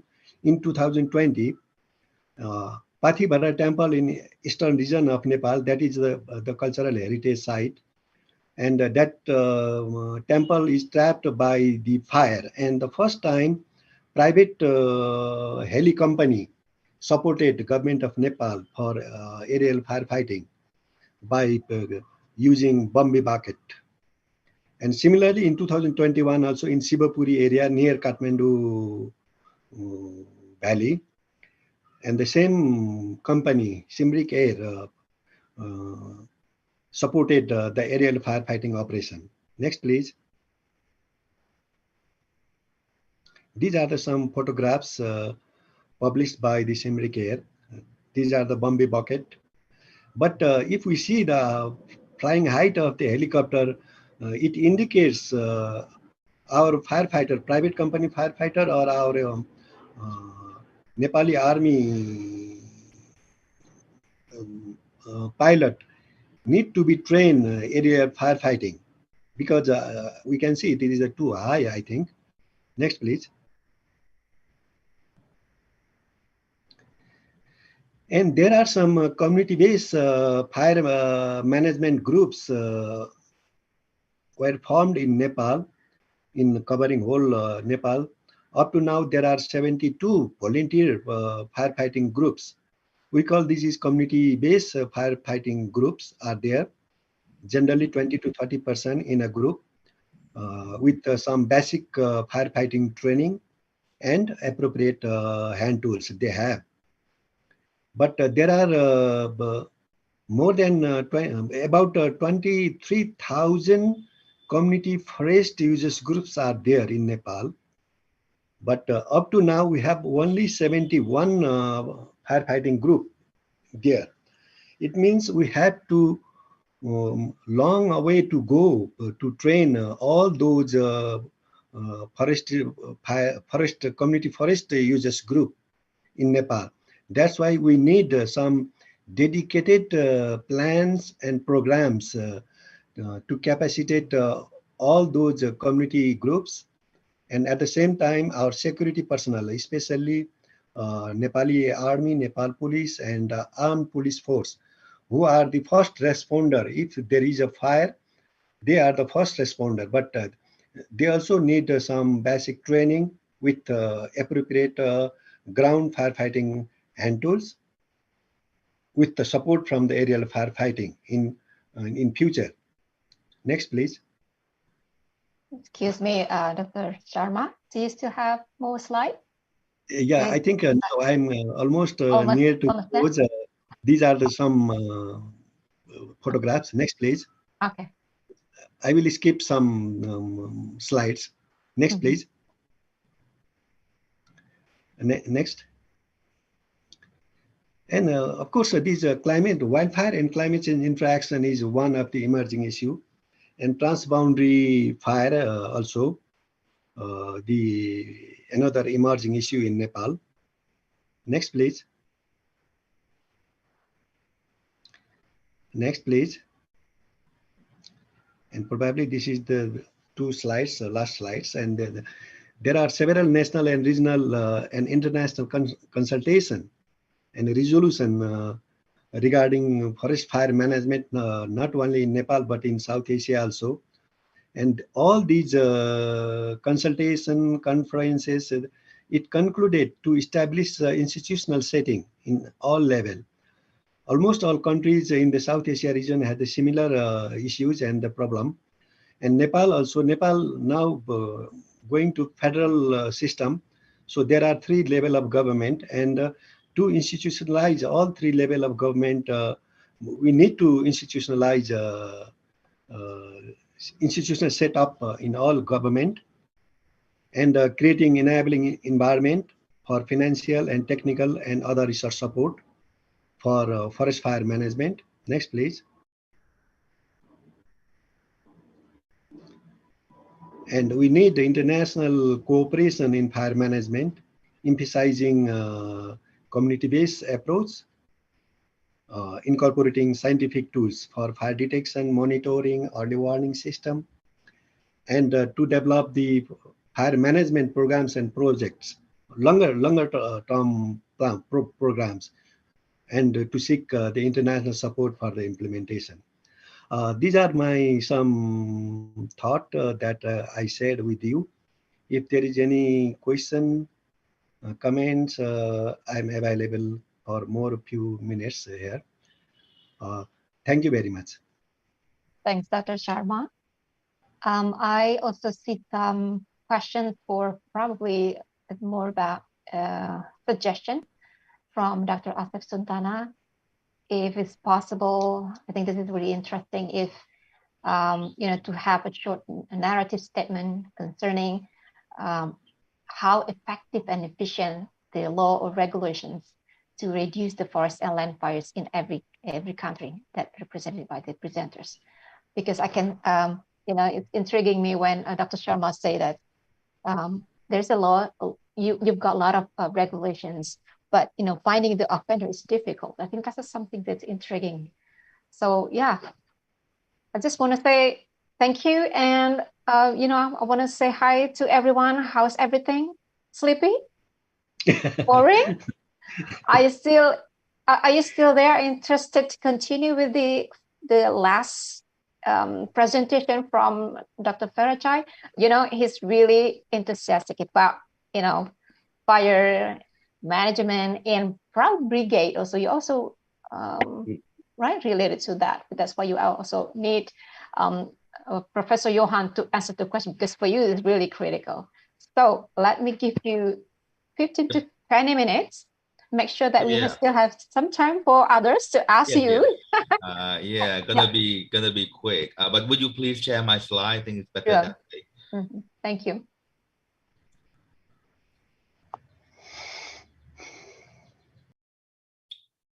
Romy, share my slide, please.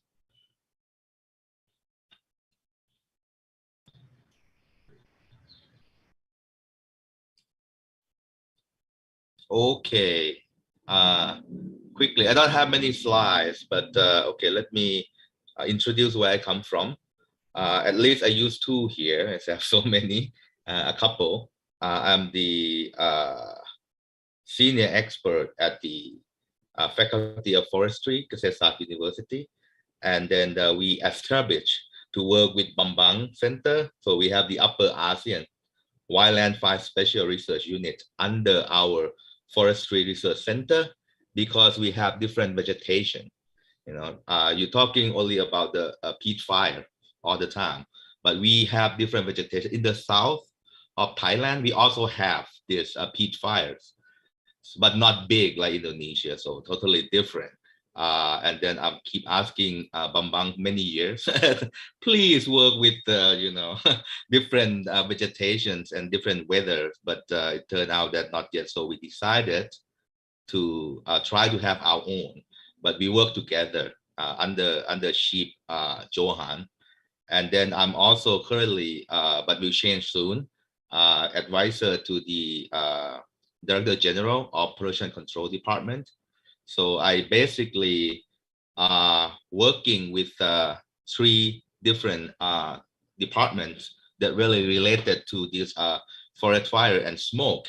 So let me, next slide, please.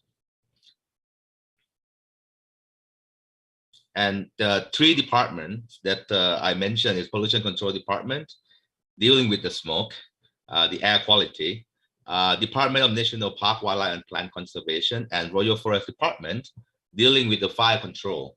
Okay, and then the conclusion that the people, also the concerned citizens, the NGOs that have been working with. Next slide, please.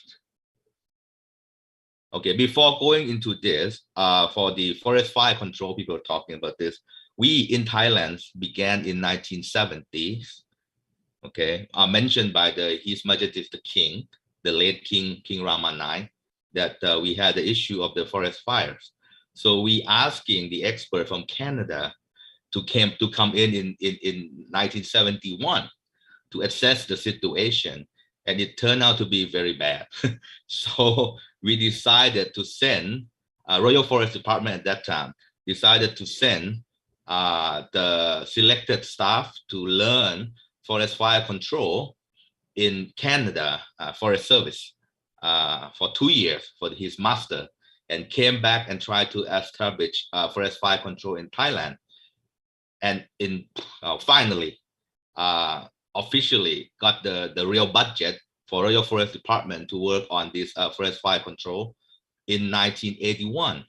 Okay, so we began from a long time ago. And then in 2000, 2002, 2004, 2002, I think, we split the Royal Forest Department into another department to dealing with the protected area in the National Park, Wildlife and Plant Conservation Department, where all of the Forest Fire Control Division moved to this protected area, and later in Royal Forest Department re-established it. And very have to mention his name, 𝗙𝗵𝗂. He retired and he disappeared. So it's my duty to carry his torch a little bit further. So that's the way it is. So quickly into the way that we also now agree is not the laws. We have so many laws. We have so many things, you know. We have all no burning issue, blah, blah, blah. But the problem is the prevention. The thing that we communicate with the people, we try to send a message, but the message is not there.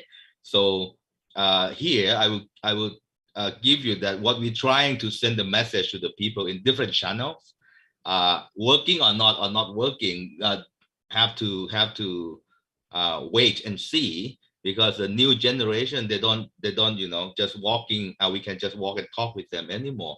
We need the technology, the digital transformation, trying to reach them in different way. Okay, and then for pollution control department, we use this different variety of channel to try to reach them, but it's not that easy. You know, it's not that easy. But we even use the inferential. You know, we ask them to do the charity, you know, help us and talk about the smoke issue. The problem is that in Thailand, we're not talking about forest fire. We're talking about smoke. We're talking about air quality. So the problem with the fire management occur. We're doing the prescribed burning, but people in the city not happy. We do have the rotation crop. The people need to use the chip cultivation. Now we don't have it. We have the rotation crop, the rotation crop practice. Then the people need to use fire. Okay, that they're indigenous knowledge things. But the people in the city, they don't think that is the way. They should change it. You know, but this is still the issue between the urban people and then the rural people. You know, I still have a long time. I have been discussed with a friend in the California fire. It took them 30 years to have the system that they have it now, just for the prescribed burning system, that the level of communication, a lot. You need to talk a lot for that. And then you need to have down to the community level committee, not just the national or the provincial level or even the district level. In California, even now they have problem they go down after 30 years, go down to the community level. And they have very knowledgeable of the smoke science and fire science that they just came out with the book that one of my friends who I discussed with wrote about the smoke, the problem, how do they need to know more of the smoke science, the smoke behavior, which they study for almost, I don't know, 20, 30 years already. They don't know about it. But what about us in the region, let's say here, ASEAN? Do we know about that? I don't know. I don't think so, not in Thailand. People claim we use a lot of hotspot. I remember that I need to talk with my friend, Diane Davy, at that time in New Zealand, Maryland, before she moved to NASA firms to make us for a Thailand fire mapper before they have firm. Because Siri went to this conference in Australia and asking that do they have this technology available? I said, yes, that's why they sent 𝗙𝗵𝗿 up in 1999, something like that. So we started, and the information that we're using regarding this hotspot information, I think is we are going in the wrong way, because each hotspot and different sensors, different characteristic, different property. We need to know more about this. But that's another issue. So the PCD, sorry, PCD using many variety. Okay, and next slide, please. And this is just the example that we have the website, we have the TikTok, we have the Twitter, we have Facebook, we have Instagram. You know, try to reach many people. This is also the same. This is just the example from the other page, and it's from the number that hit. Look at the report that when they have this PCD is a member from Thailand that discussed with the transboundary issue for ASEAN. But the number that hit, that people open this kind of activities, not many, less than 100,000 for a season, which is comparing with the population, 70 million is very few. So I still thinking that next week we have so many after action review, but never use it. So but next week we requested we requested that we need to have very detailed after action review for the northern Thailand, and then we try to get the result from after action review into action, because we keep doing it for, I don't know, 10 years now. It's nothing changing. So it's time. We're not talking about what we complain, but we will talk about how can we make it better. So next week we'll see about that. We have 3 days, 2.5 days, sit down and talk about it. Next, please. This also another, we have this website, we have application, we have the web page about it. Application, this is just also for the high standard WMO standard station showing here, and then later the low cost sensor. I don't know, now 10,000 of them came in.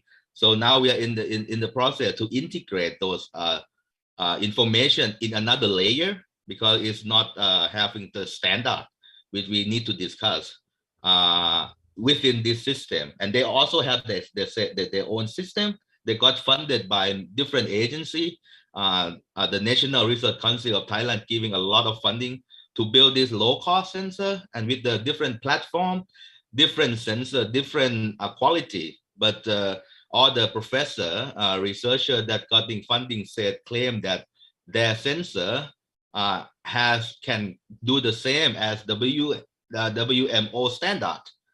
So it costs only 100 US, while you have to pay a lot of money for the main station that pollution control department use, which has to be in the discussion, long discussion, I think, because it's a very different quality and the way you collect the data. So we reach also with the public relation, the public hearing, discussion, exhibition, conference, symposium we attend, and then we trying to communicate with the people of how the fire emission affect your air quality and your health. Okay, next please. And then DNP, Department of National Park, Wildlife and Plant Conservation, also doing the same thing, similar thing, but they have a little bit less because they're not dealing much with the air quality. They're doing in fire control. This is what I came from, the fire control. So we talk with the duty much more in that. We're doing the public relation. We're doing face-to-face. We're doing exhibition. We go to the school. We're doing with the kid, the next generation. Hopefully they understand what we're trying to tell them. And the new newsletter, we have the web page. And we also have this fire danger rating system, the new calibrated, that build the good 10 years ago, not begging, shouting or whatever. Why don't you do it? Blah, blah, blah. Well, we have no budget. But eventually, we could do it. So now it's also yesterday in the ministry level, they finally accepted after 10 years that they will use it next season for this fire danger rating system. I try to explain to them that in ASEAN level, we signed the agreement, in 2004 or something like that. So we should use it a long time ago.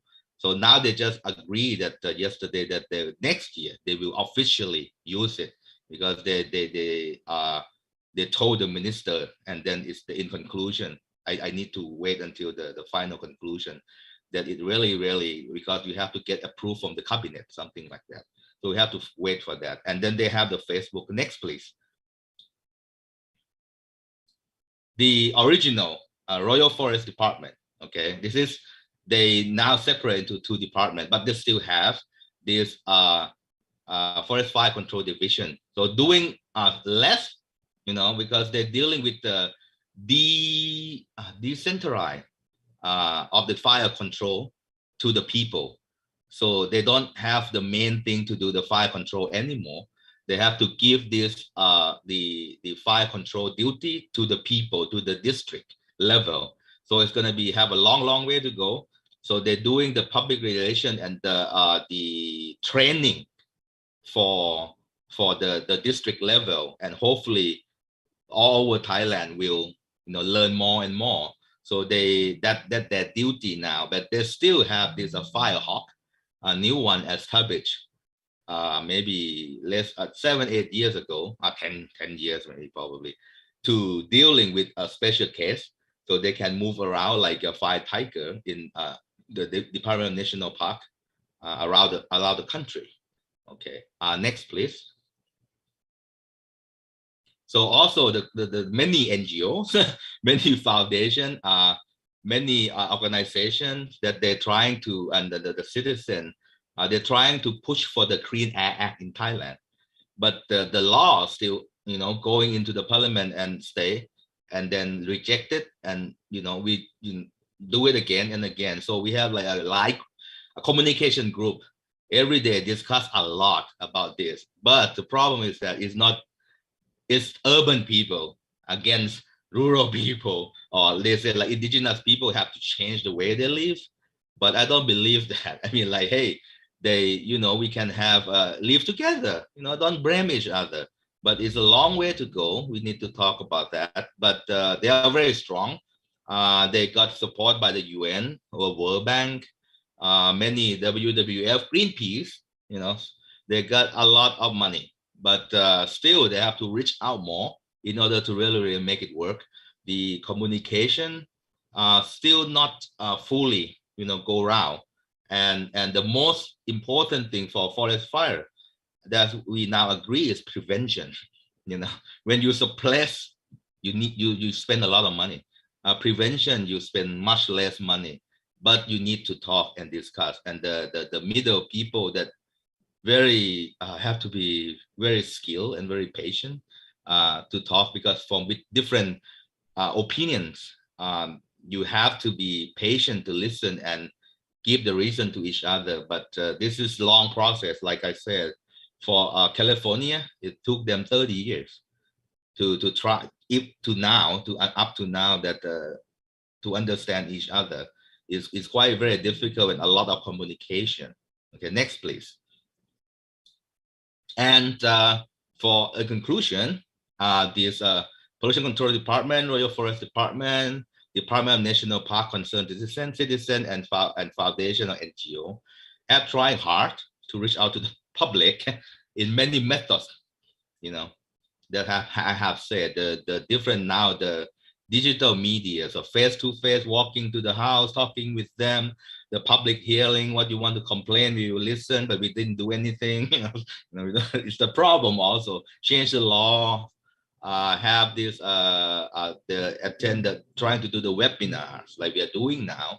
Many things where we have to do the radio, the old method that we have been using for in the past 40 years. You have the radio in the community, the district that doing like daily or TV and television. But we're trying to give the fact, and now it turned out to be the health problem that we need to make them concerned that if you are burning in the inversion time, subsidized inversion up in the northern Thailand, the smoke will go nowhere. So it will affect you. So can we do it when we don't have this subsidence inversion or inversion happening? So the smoke will go away. But then you have the transboundary problem again. You know, it's just legal. You know, you try to avoid this, you face another thing. So I always asking, you want to try to solve the fire problem or the smoke problem? You know, because I have been witness that in one place burning for 2.5 months with a lot of smoke. It's like 500,000 acres, and nobody care because the smoke, that smoke from Thailand went to Myanmar. And Myanmar side, they don't complain anyway. So it's just like, okay, nobody care about it. Why? You know, but that's the thing that we need to communicate. And the climate change is in effect now. And I think, like from what we've seen from Professor 𝗙𝗵𝗿 and Mr. Dumas, saying that in Europe is the fire more extreme. The fire is more intense. If like in Thailand in the past 2 years, I believe in the Indonesia as well, 3 years now, we have less fires because the weather changed. We have more water, more rainfall. But if next year or the year after that, we got a drought with the accumulation of the fuel, you know, on the floor, and it's got burned, what are we gonna do about it? That's the big concern for me. That's why I trying to ask that we will have the focus point of the after action review next week, and we'll try to be prepared for that too. And then the concern of this fire size, smoke science, smoke behavior, and fire behavior that are changing from the climate change. We need to be aware of that and be ready for it. Don't ignore it. You know, people, ignore, and then when it hit you, it's hit hard. So be resilient. That's what we're trying to do. A community be resilient. We cannot avoid it. I don't think we will, but we have to be resilient enough to face it and stand up again. Thank you very much. Oh, very engaging. Thank you. Thank you so much, Dr. 𝗙𝗏𝗊. So, is there anyone needs a coffee, a cup of tea, probably? But anyway, let's continue with the discussion. I noticed some questions through a chat, and I also would like to invite later on some of the authors for the the fact sheet from Indonesia. But maybe okay. So can I give the the time for who's next? Mr. Dumas, I guess there's a question. Or maybe Robbie, do you have any list of the questions that we can see? Otherwise, let's go up to. Oh, Hello, anyway. Yeah. Oh, Pak Asmadi, do you want to say something? Yeah, thank you. Oh, please go ahead. I think a little bit different with Thailand with 𝗏 about the pit fire in Indonesia, but not much pit fire in the Thailand, I think. But experience in Indonesia, big fire, 2015 and 2019, is very big fire because the water level is very low. But the 2019, almost on the feet of fire, only surface fire. Yeah, almost. I see in Jambi, Palembang, and the other place in Indonesia. But it's different. I see the system. Yeah, some of Indonesia has makes the regulations to President regulations number 1 2016 because big fire on the 2015. The governments directly to make the regulations and make the agents to make it is the 𝗪𝘃, yeah, 𝗪𝘃, yeah, pit fire agency in Indonesia. I think it's very good systems, the regulation made by government Indonesia. But in the Jambi province, I see last time so many people come to Jambi from Thailand, Japan, Malaysia, Brunei, Laos, Cambodia, Malaysia. I think it's good way we can discuss. I think for the Southeast Asia, yeah. So no much haze to Singapore, but I'm afraid for the next year. The next year, we have to take care about it. Yeah, maybe not so wet like some years. No. I think in Jambi, I'm sure that some the water level is very high now.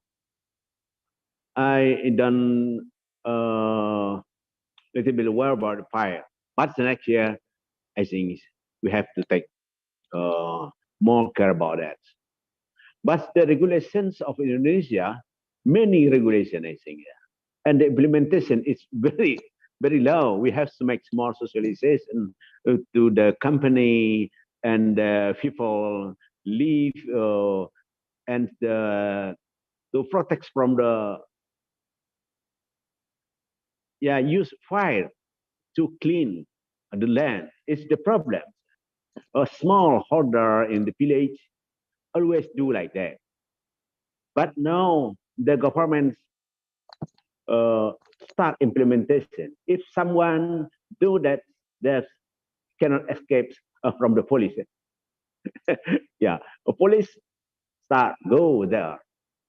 Yeah. It's different with the, I think, in the Nepal. I would like to know about why the many hosts in the settlements fire there. I think it's the almost settlement close the forest, or many forests close the the settlement. Yeah, but in Indonesia, not much fire from the forest born to the settlement. It's separated. I think it's different. Yeah, and Indonesia now many the brigade, any province, every province have the pit and race on the fire always, anytime. And in Jambi, use the monitoring by the CCTV 24 hours. If the fire, they start go, and in the district and sub-districts of police and brigade take care about that. Now, I hope the future that system will work more better in like in Jambi, I see. For the other place, I hope like to do. And any helicopter stay in any province, Jambi, Kalimantan, Riau, and Palembang, south of Sumatra, I think it spent a lot of money. Very, very expensive. And not too effective, I think. I hope the government for the future make the socializations how to manage fire and to stop fire for efficiency. We have to make more socialization to the company and people live and start to do the land clearing, not use fire. I think for the future. I think it's better way. We have socialization about this and early warning system. When by one Malwi, not expensive, I think. If the people see the water below, they have to take care. But more in Indonesia, the problem fire on peat, not much on the upland or mineral soil. I think, yeah. I think it's Bu Yeni. I think it's my opinion about that. Yeah. Right. Thank you, Bu Yeni. Yeah. Thank you. You also have a comment and also question for Dr. Sharma, I believe. Yeah. I noticed that Dr. Sharma also already answered the questions. If you want to elaborate both questions, I will give you time, but also remind one question for Mr. Dumas. I believe, let me see. Yeah. From Ian Michael, with restriction on burning, is there any fuel load reduction burning which can be done within the afforested areas? So I give the first opportunities to Dr. Sharma and then followed by Mr. Dumas, the question. Okay, but could you please give the exact question with restriction on fuel load? Oh no, this is for Mr. Dumas. Oh, maybe Mr. Dumas, would you like to respond this first? Yeah. So I'm not sure that I can really answer clearly for this question, but so what we observe that the French policy for fire reduction, it's maybe 40 or 50 years old, and since then there is like a forestry law that applied fire burning reduction during the fire danger. So we have like a close cooperation between the national weather forecast and the forestry services, and the national weather forecast provide the fire danger rate twice a day, so morning and early afternoon. And based on this fire danger, there is a application of the law for restriction of the fire burning. And so we observe that since this fire burning is law, it's applied. That means that it's completely forbidden during the high danger days to make any fire. So there is a huge reduction of fire ignitions. And so the ignition level strictly decreased a lot, and there is a very low level of ignitions. Now, the remaining ignition in France and maybe in Europe are due to accidents and some time of pyromaniac. But there is no ignitions due to burn because the law is strictly applied, and there is huge control by the police and so on. And so we have quite good results. And so I think it's very important to go on this way. That means to explain to agriculture that there is some periods where they can burn and some periods where they cannot burn. And to involve this communities, this group of agriculture in the process of defining the fire danger. That means there is like a local association between agriculture and forestry service and firefighter. And in this association, there is a monthly discussion of the danger. And based on this discussion and the fire forecast, there is an application of the law and the cancellation of the burning. And it quite be very efficient. So the idea is not to stop the burning because it's difficult to completely stop it, but to define the right period where they can burn or not burn. And since, just to add that since 3 years, there is a new law for air pollution. And that means that the days where the agriculture can burn are very limited. And it's during the winter or spring months, but also when the wind and there is capability for the smoke to go quickly in the atmosphere and not to stay near to the ground. And so we have to make this analysis with weather forecast services to define if the atmosphere has the capability to absorb the smoke or not.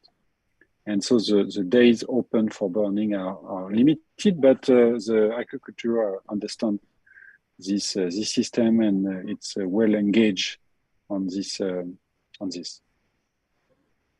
Yeah, Ian, I saw you raise your hand earlier. Do you want to make it clear the question, Robert? Thank you very much. Can you hear me there? Yes. Oh, fantastic. My question was with regards to fuel load reduction burning, which you would naturally do in spring when there's a lot more moisture, not as much high temperature, so that you can actually reduce the fuel load under your forest canopy. So take it from maybe 30 or 40 centimeters back down to your organic O level, which is about 5 or 6 centimeters. Are you allowed to do that in France? Yes, it's not very traditional, I would say. We prefer using mechanics. So we have a special machine to brush and to cut, in particular for the brush and for the very small trees. So we prefer to use mechanics and to manage the fuel as this. Because again, in Europe, there is a law since maybe 3 or 4 years due to the atmosphere protection and the health problem of the particle and the smoke to try to reduce at very low level the fire ignitions. But in some parcels, you cannot use mechanics because there is rocks or maybe too much slope and so on. So in that case, we can make some prescribed fire during the spring and August. But in that case, we have to define, it's the same in US, it's like a plan. And so in this plan, you have to submit the plan to the authority. And to start the ignition, you have to check and to check the atmosphere condition and to secure the fact that the fire will not escape first. And the second, it's the smoke will go quickly in the atmosphere without any pollution of the village and communities. So it's very well monitored and very specific. So that means that the target for the prescribed fire is very small, maybe 3 or 4 weeks a year, so very small.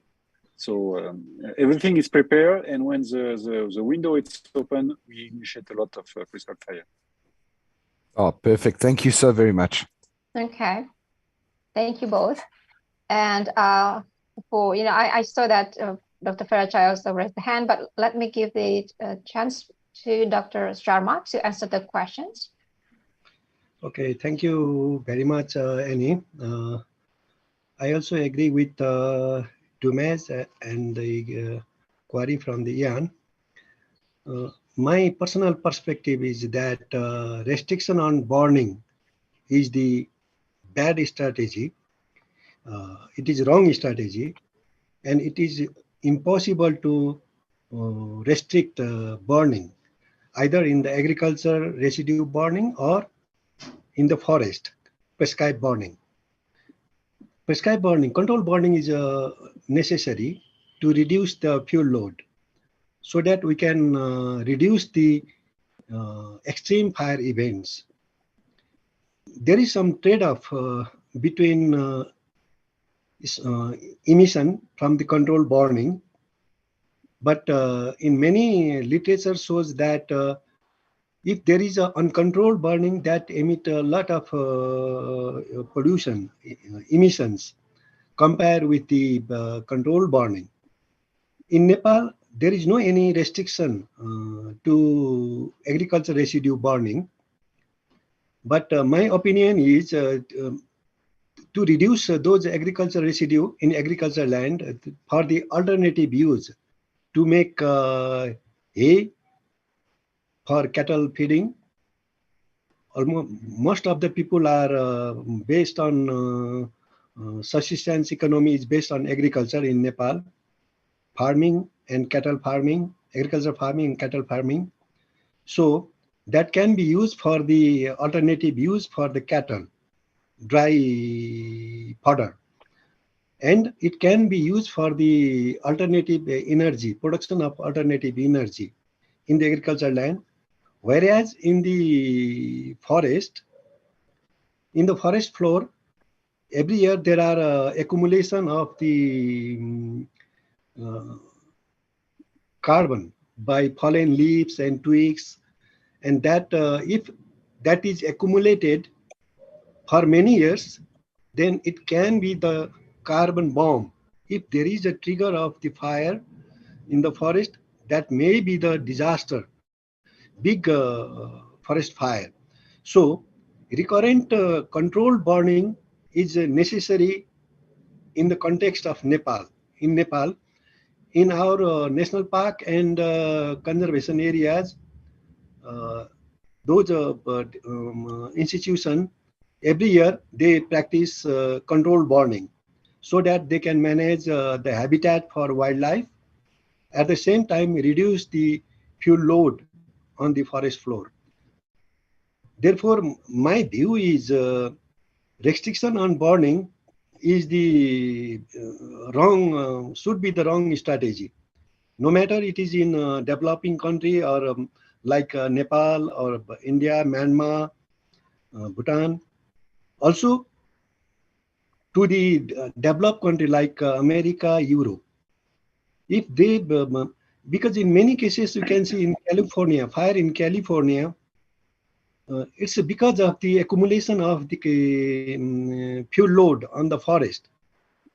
If there is some accident like thunderbolt or human accidentally they set the fire, then it will be the disaster. So in Nepal, I am trying to the controlled burning, provision for the controlled burning in our policy, in our law. Up to now, there is no any laws and policies regarding prescribed burning yet in Nepal. So I am against the restriction on burning. Thank you. Okay, so I can see that Dr. 𝗙𝗧 𝗁. Yeah, I want to add just what the Sunta said. We do have law and regulation bad. We have like we put you in jail. We have like a no burning policy. Nobody can burn, blah, blah, blah. But that creates conflicts, okay? Big conflicts. And then people that usually use fires, they will go deeper in the forest to set up fire.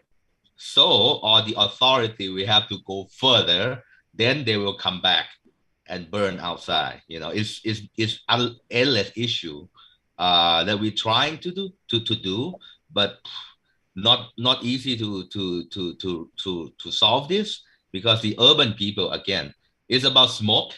It's about the smoke or fire issue, something like that. You need to allow to do this prescribed burning, and then if you have the fuel accumulation, like in the US, they have the 10 a.m. policy. Then the fuel accumulation a lot. You spend billion dollars, you cannot control it because of the fuel accumulation. And now climate change is very clear to everybody, like the heat waves. Like we're trying to talk about the heat wave. The river dry out. Come on, the river dry out. Like Europe is like they declare 1,500 years drought or something like that. I don't remember the number, but hey, it might happen here in ASEAN. And what we're gonna do? And then with the water management, like the peat is not easy to dry. We drain it out. We drain it for sure. In Thailand also, we drain it out. That's why it gets burned easily, you know. And in like you drained it before. That's why in 1997, 98, the high El Nino thing happened, and then that still nobody beat that record. Not yet. Maybe Australian Black Saturday might beat that up, but I didn't look at the number. But yeah, it's really difficult to enforce the law. And the forest, I keep saying the forest is very big. How many officers do you have? You think you can patrol all that? It happened in northern Thailand, in Chiang Mai, 𝗙𝗰𝗁, one national park, small one too. We brought everybody there, and the arson still light the fire in front of everybody. Like what? How? But you know, it's too big. So understanding between the people would be the way. Prevention is the way. I just want to say that. So and then allow people to do their things, not like say no, certainly not. I don't think that's gonna work. Like Sunta said, yes. No, it's not gonna work. Sorry. Thank you. So I just want to elaborate what Dr. Asap Suntan also mentioned, that if the smoke is the most significant, specifically for ASEAN, for Asian, perhaps you can say that we need to find out a better method in burning biomass for agriculture specifically, but with less smoke. So I think that's another thing that we have to think about. Yeah. The thing is happened in the South Asia, Jambi. Right. Like Dumas said, we're trying to in Jambi, doing the project or whatsoever. But then politician, when the time is come, if you elect me, give me vote, you can burn. The other party said no. So people trying to do that for many years. It's like what? And they burn, and the smoke go to Nepal. Like they burn it like that. Just the politician, they also very important, important factor. That happened in Jambi because one of my friend working there, but it happened like this. I said, what happened? It has been better now, but I think like 3-4 years ago, it burned a lot.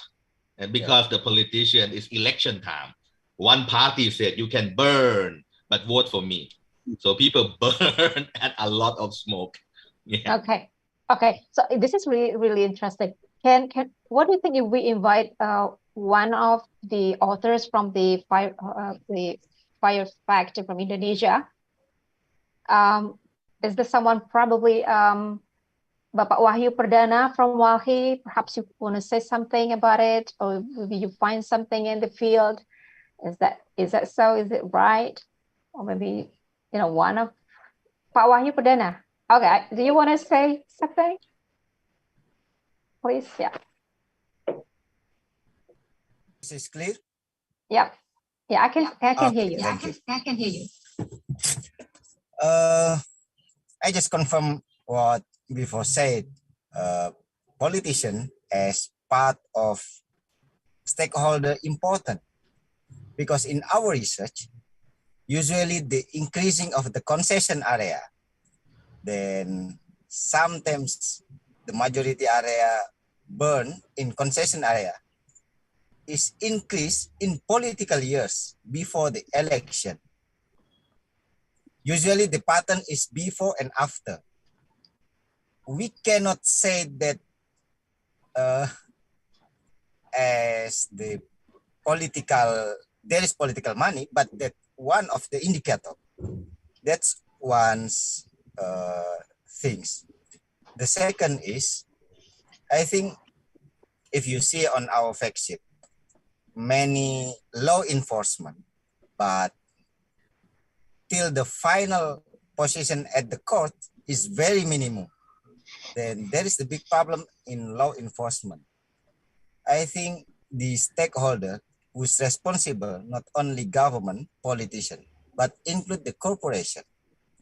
Because in environmental law, I think the strict liability approach, including vicarious liability or liability without fault, that more easier for the officer, for the police, for the court to law enforce than using the traditional law, using only the criminal law. I think we need the new approach. The last but not least, maybe we not put one of the stakeholder is financial institution. I think many initiative now put NDPA standard, put ESG indicator, environmental, social, and governance on financial institution. Then I think we can put it one of the stakeholder, because even many, while we took with the forest and finance, make the research, even many corporation burning in Southeast Asia, but the capital come from the big 3 bank from Indonesia. That's the big question. Then I think we can put the financial institution part of the stakeholder must to be responsible. Thank you. Okay, more interesting now. It's getting interesting. Can I invite another voice, probably from, let me see. We have Pak Ngakan or Bu Ngakan Putu Oka from Unhas. I can see that you also have some comments there on the chat, or probably Pak Ridwan Yunus from the NPB, if you are here. Firdaus Alim from Ministry of Environment and Forestry, Indonesia. Or Pak Ari Norompes. Is there anyone else other than the speakers want to share the thoughts or comments? Maybe I speak a bit about the fire. We can increase it. Okay, we can increase. But the poor people, I mean, we have been discussed. The people that using fire, they don't have money. They're not the people that have money. Maybe different in Indonesia if the company, rich company using it. But from current fire that we have are more than enough. But the problem is we're talking about prohibit them to use fire. We never, offer them the alternative. If you don't use fire, you can use this. You can use the machinery for free. Okay, whatever, like the government or the people that suggest that not using fire to prepare your land. So you offer everything for them and see that they will use it or not. But whatever now happened is that we're just saying, you don't using the fire, you're using something else, but you never offer something. You just say that using this, using that, but you never help them. And then it's easy to get only, I don't know, 10 cents of this lighter, or maybe $1 of lighter, then they can clear out the land. If you asking, like in Thailand, we're asking the agricultural, the farmer to do it, the benefit they get it from one small piece of land is less already, and you ask them to carry that bundle, and they have less money doing that. Are they going to do it? I don't think so. Not in my from what I see. Maybe they do it the first year, the second year, because they're afraid of the law, and eventually the debt will go up. That's what I heard. That's why they said next year we will burn. I said, why?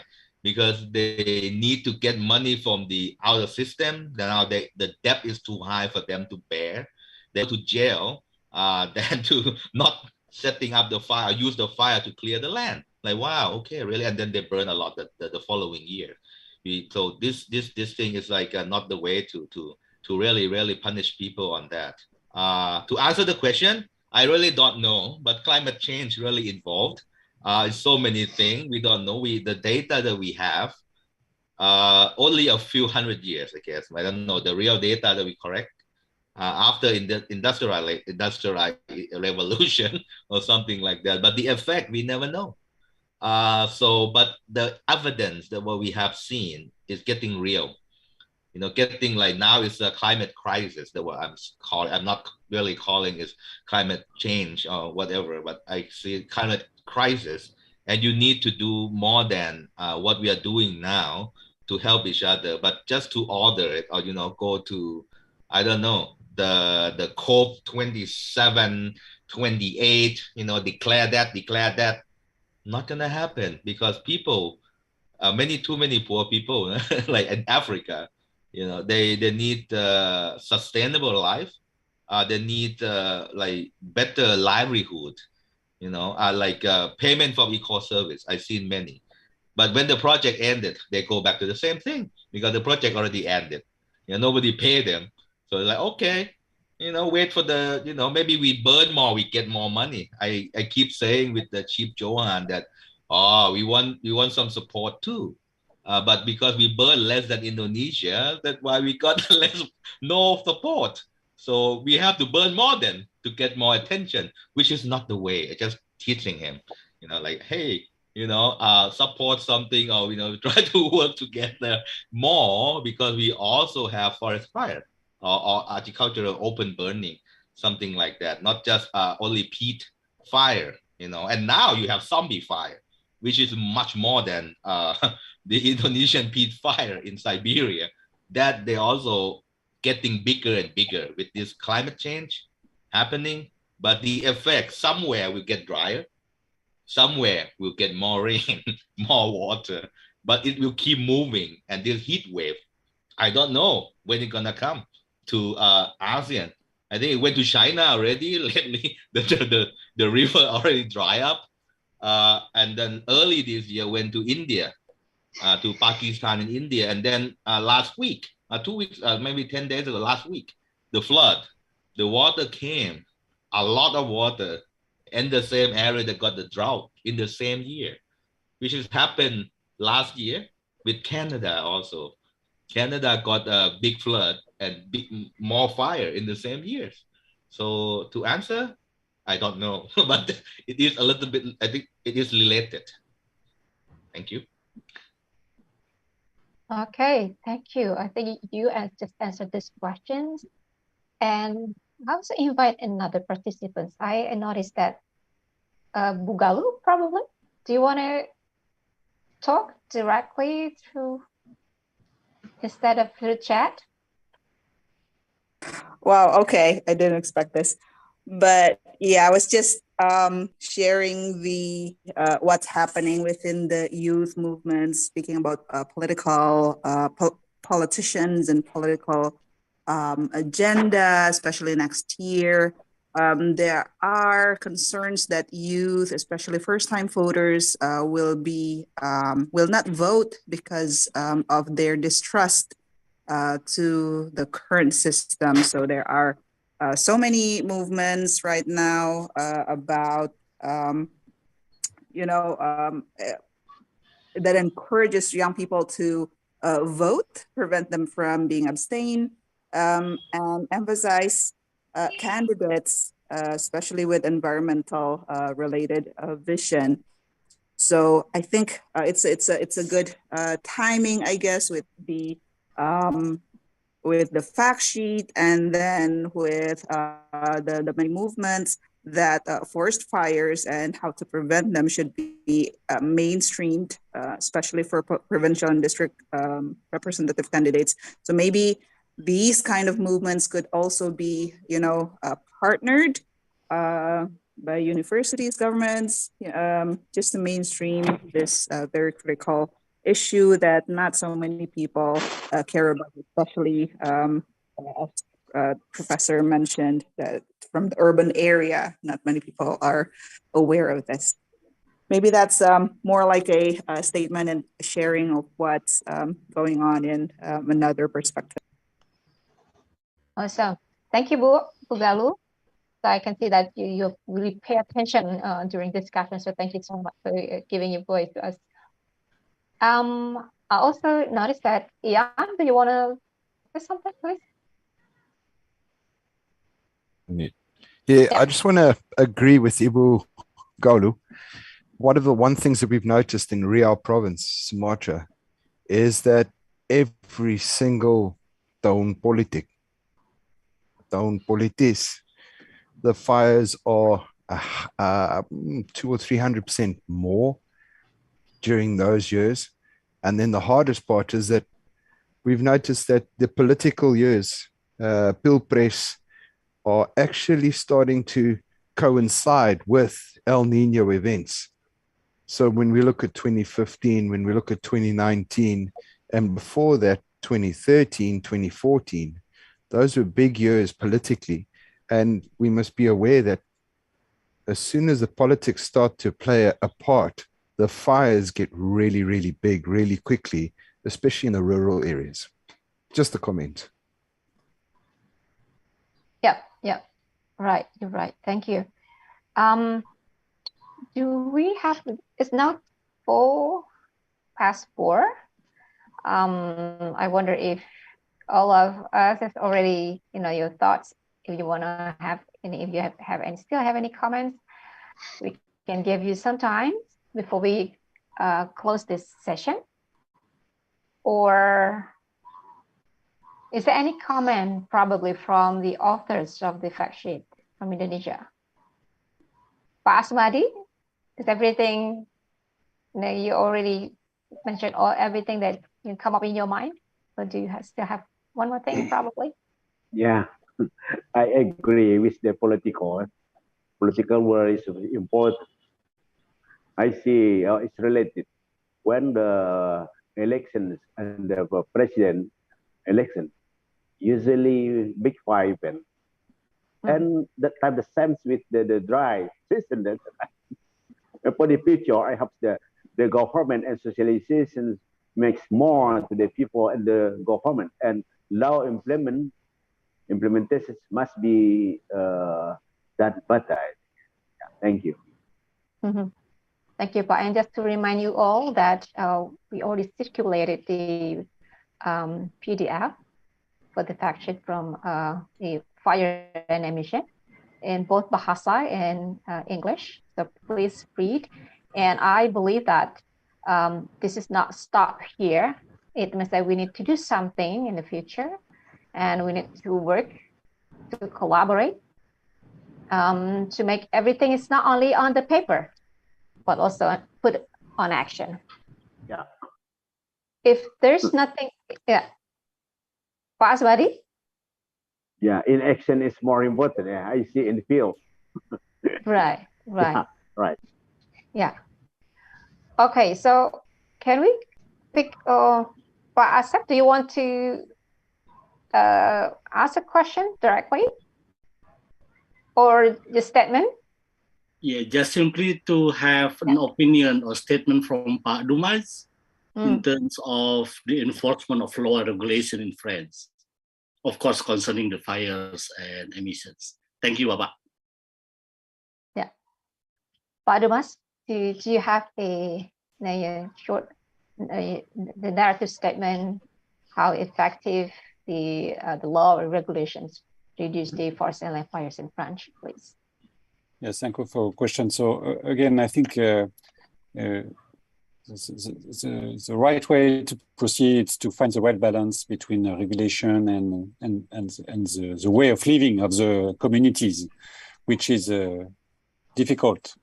And you cannot change radically the way of living of the community. So you have to explain, to be very pedagogic, and of course, due to the climate change, due to the increase of knowledge about the effect on the smoke and particle against health and so on, there is a lot of arguments that are used by the French policy to explain why this regulation is going on, and to try to mix regulation and way of living.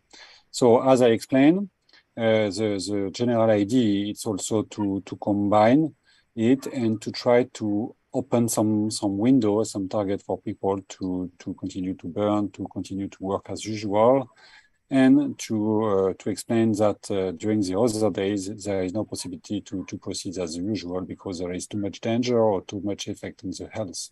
And this kind of balance, it's effective when you have a fruitful discussion with the community. That means that you need to engage your resource, to engage the dialogue at the community level, to be very pedagogic, to explain, and to work on a daily or monthly or weekly basis with the community.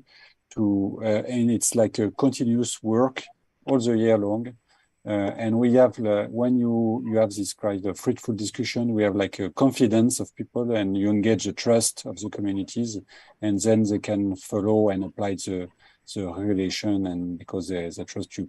So this is a way that we think that it's more useful to proceed. Can we say that, government policy, we can create a lot of documents there, but then when it comes to fire, how to manage the fires, the involvement of the community is more critical. I feel agree with me. Yes. So with the boot on the ground, that means we need to be in the field. Right.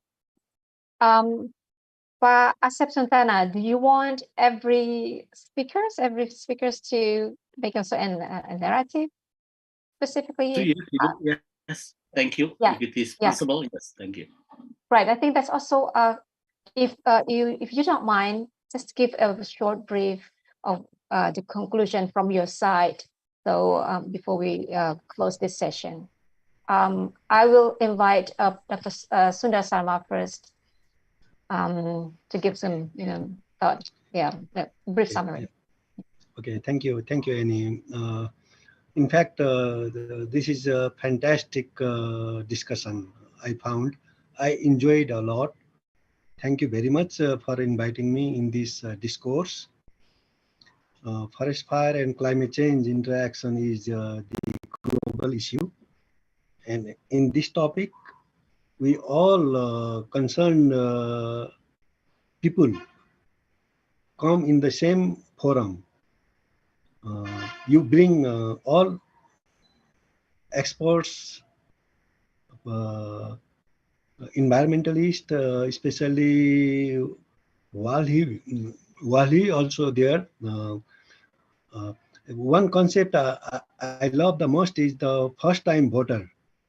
View of first-time voter is very important to change the world. So that we need to focus on the first-time voters in our region, particularly in this Pan-Asia region, to convince first-time voters to our politicians to look after forest fire issue and climate change issue. And this new topic arise, and I love this very much. And finally, thank you very much. And I very surfacely scanned the fact sheet of the Forest Digest, and I found this book is very good resource book to who are working on fire. And every nation, every country need to be publish such a resource book in future also. And I will try to develop such fact books. For your information, our institution, National Disaster Risk Reduction and Management Authority, is also now trying to develop the white paper on forest fire and the smoke pollution. In fact, that is the white paper. But now I am thinking to produce some resource book like this fact sheet rather than the white book. That triggered my mind this time. That's why I'm very delighted to talking with all these very renowned person here. 75 participants is not a joke around the globe. It's a good participation. Thank you very much, Annie. Thank you very much for all the resource person of the fact sheet of the Forest Digest. Thank you very much. Thank you. Dr. 𝗙𝗏, do you want to elaborate the same thing about the how effective? Right. Well, the communication need to continue in many ways. Keep doing it. The written regulation document, you can do a lot, manual, whatever. But the implementation in the field with the people, very difficult, and to make everybody happy. Just say that it's not that simple as we said in the document. very easy to do that document. I have been in the documenting for a long time, but and when you go into the field, it's totally different. And the people that trying to do this like documents, adding more and more, maybe some of them don't go to the field and feel the people. So that's why they have those coming out. In order to, like I said before, that in order to is the, you can have many helicopters, many aerial, suppression, many, tractor, many things. But if the community you not bring the community together with you, or you not arm them, equip them with the resilient mindset, adaptation. Adaptation is we survive a million years, but the resilient, the what is it? The extreme and intense events, like disaster will happen more and more, and you cannot, run away with it. Like people keep saying, we have only one Earth, so we will one day, sooner or later, you will face it. And do we prepare them, the community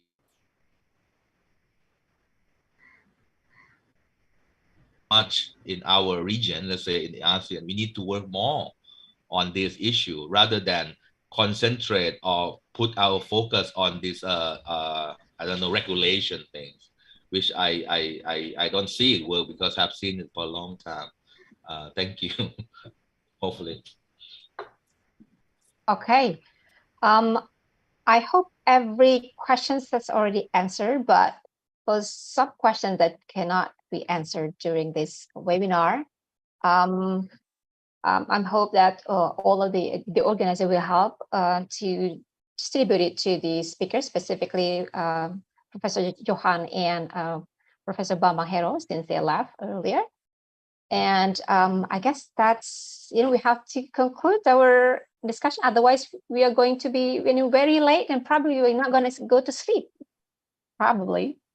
By then, I would like to thank you, all of the amazing speakers. We have Mr. Dumas, Dr. Sharma, Dr. 𝗙𝗏 𝗏, Professor 𝗙𝗏 𝗏, and Johan, for such a really, really intriguing and amazing and engaging talk. And all the participants here, which I can't, say your name one by one. Pak Asep Suntana, Dr. Asep Suntana, for the, a lot of concerns there, and also from Forest Digest. Paxtonia for organizing this, successfully. Congratulations. And well, yeah, I can see some new faces, or at least come up after a while.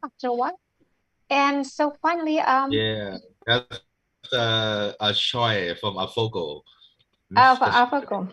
Yeah. Hi. Yes. Yeah, I don't know if you want to say something, just to give a comment or thought specifically about the fact sheet for Indonesia. We can still have 1 or 2 minutes for you if you like.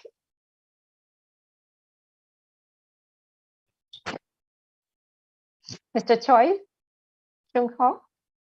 you want to say something, or do you want to say a comment or thought? Probably we can still have 1 minute.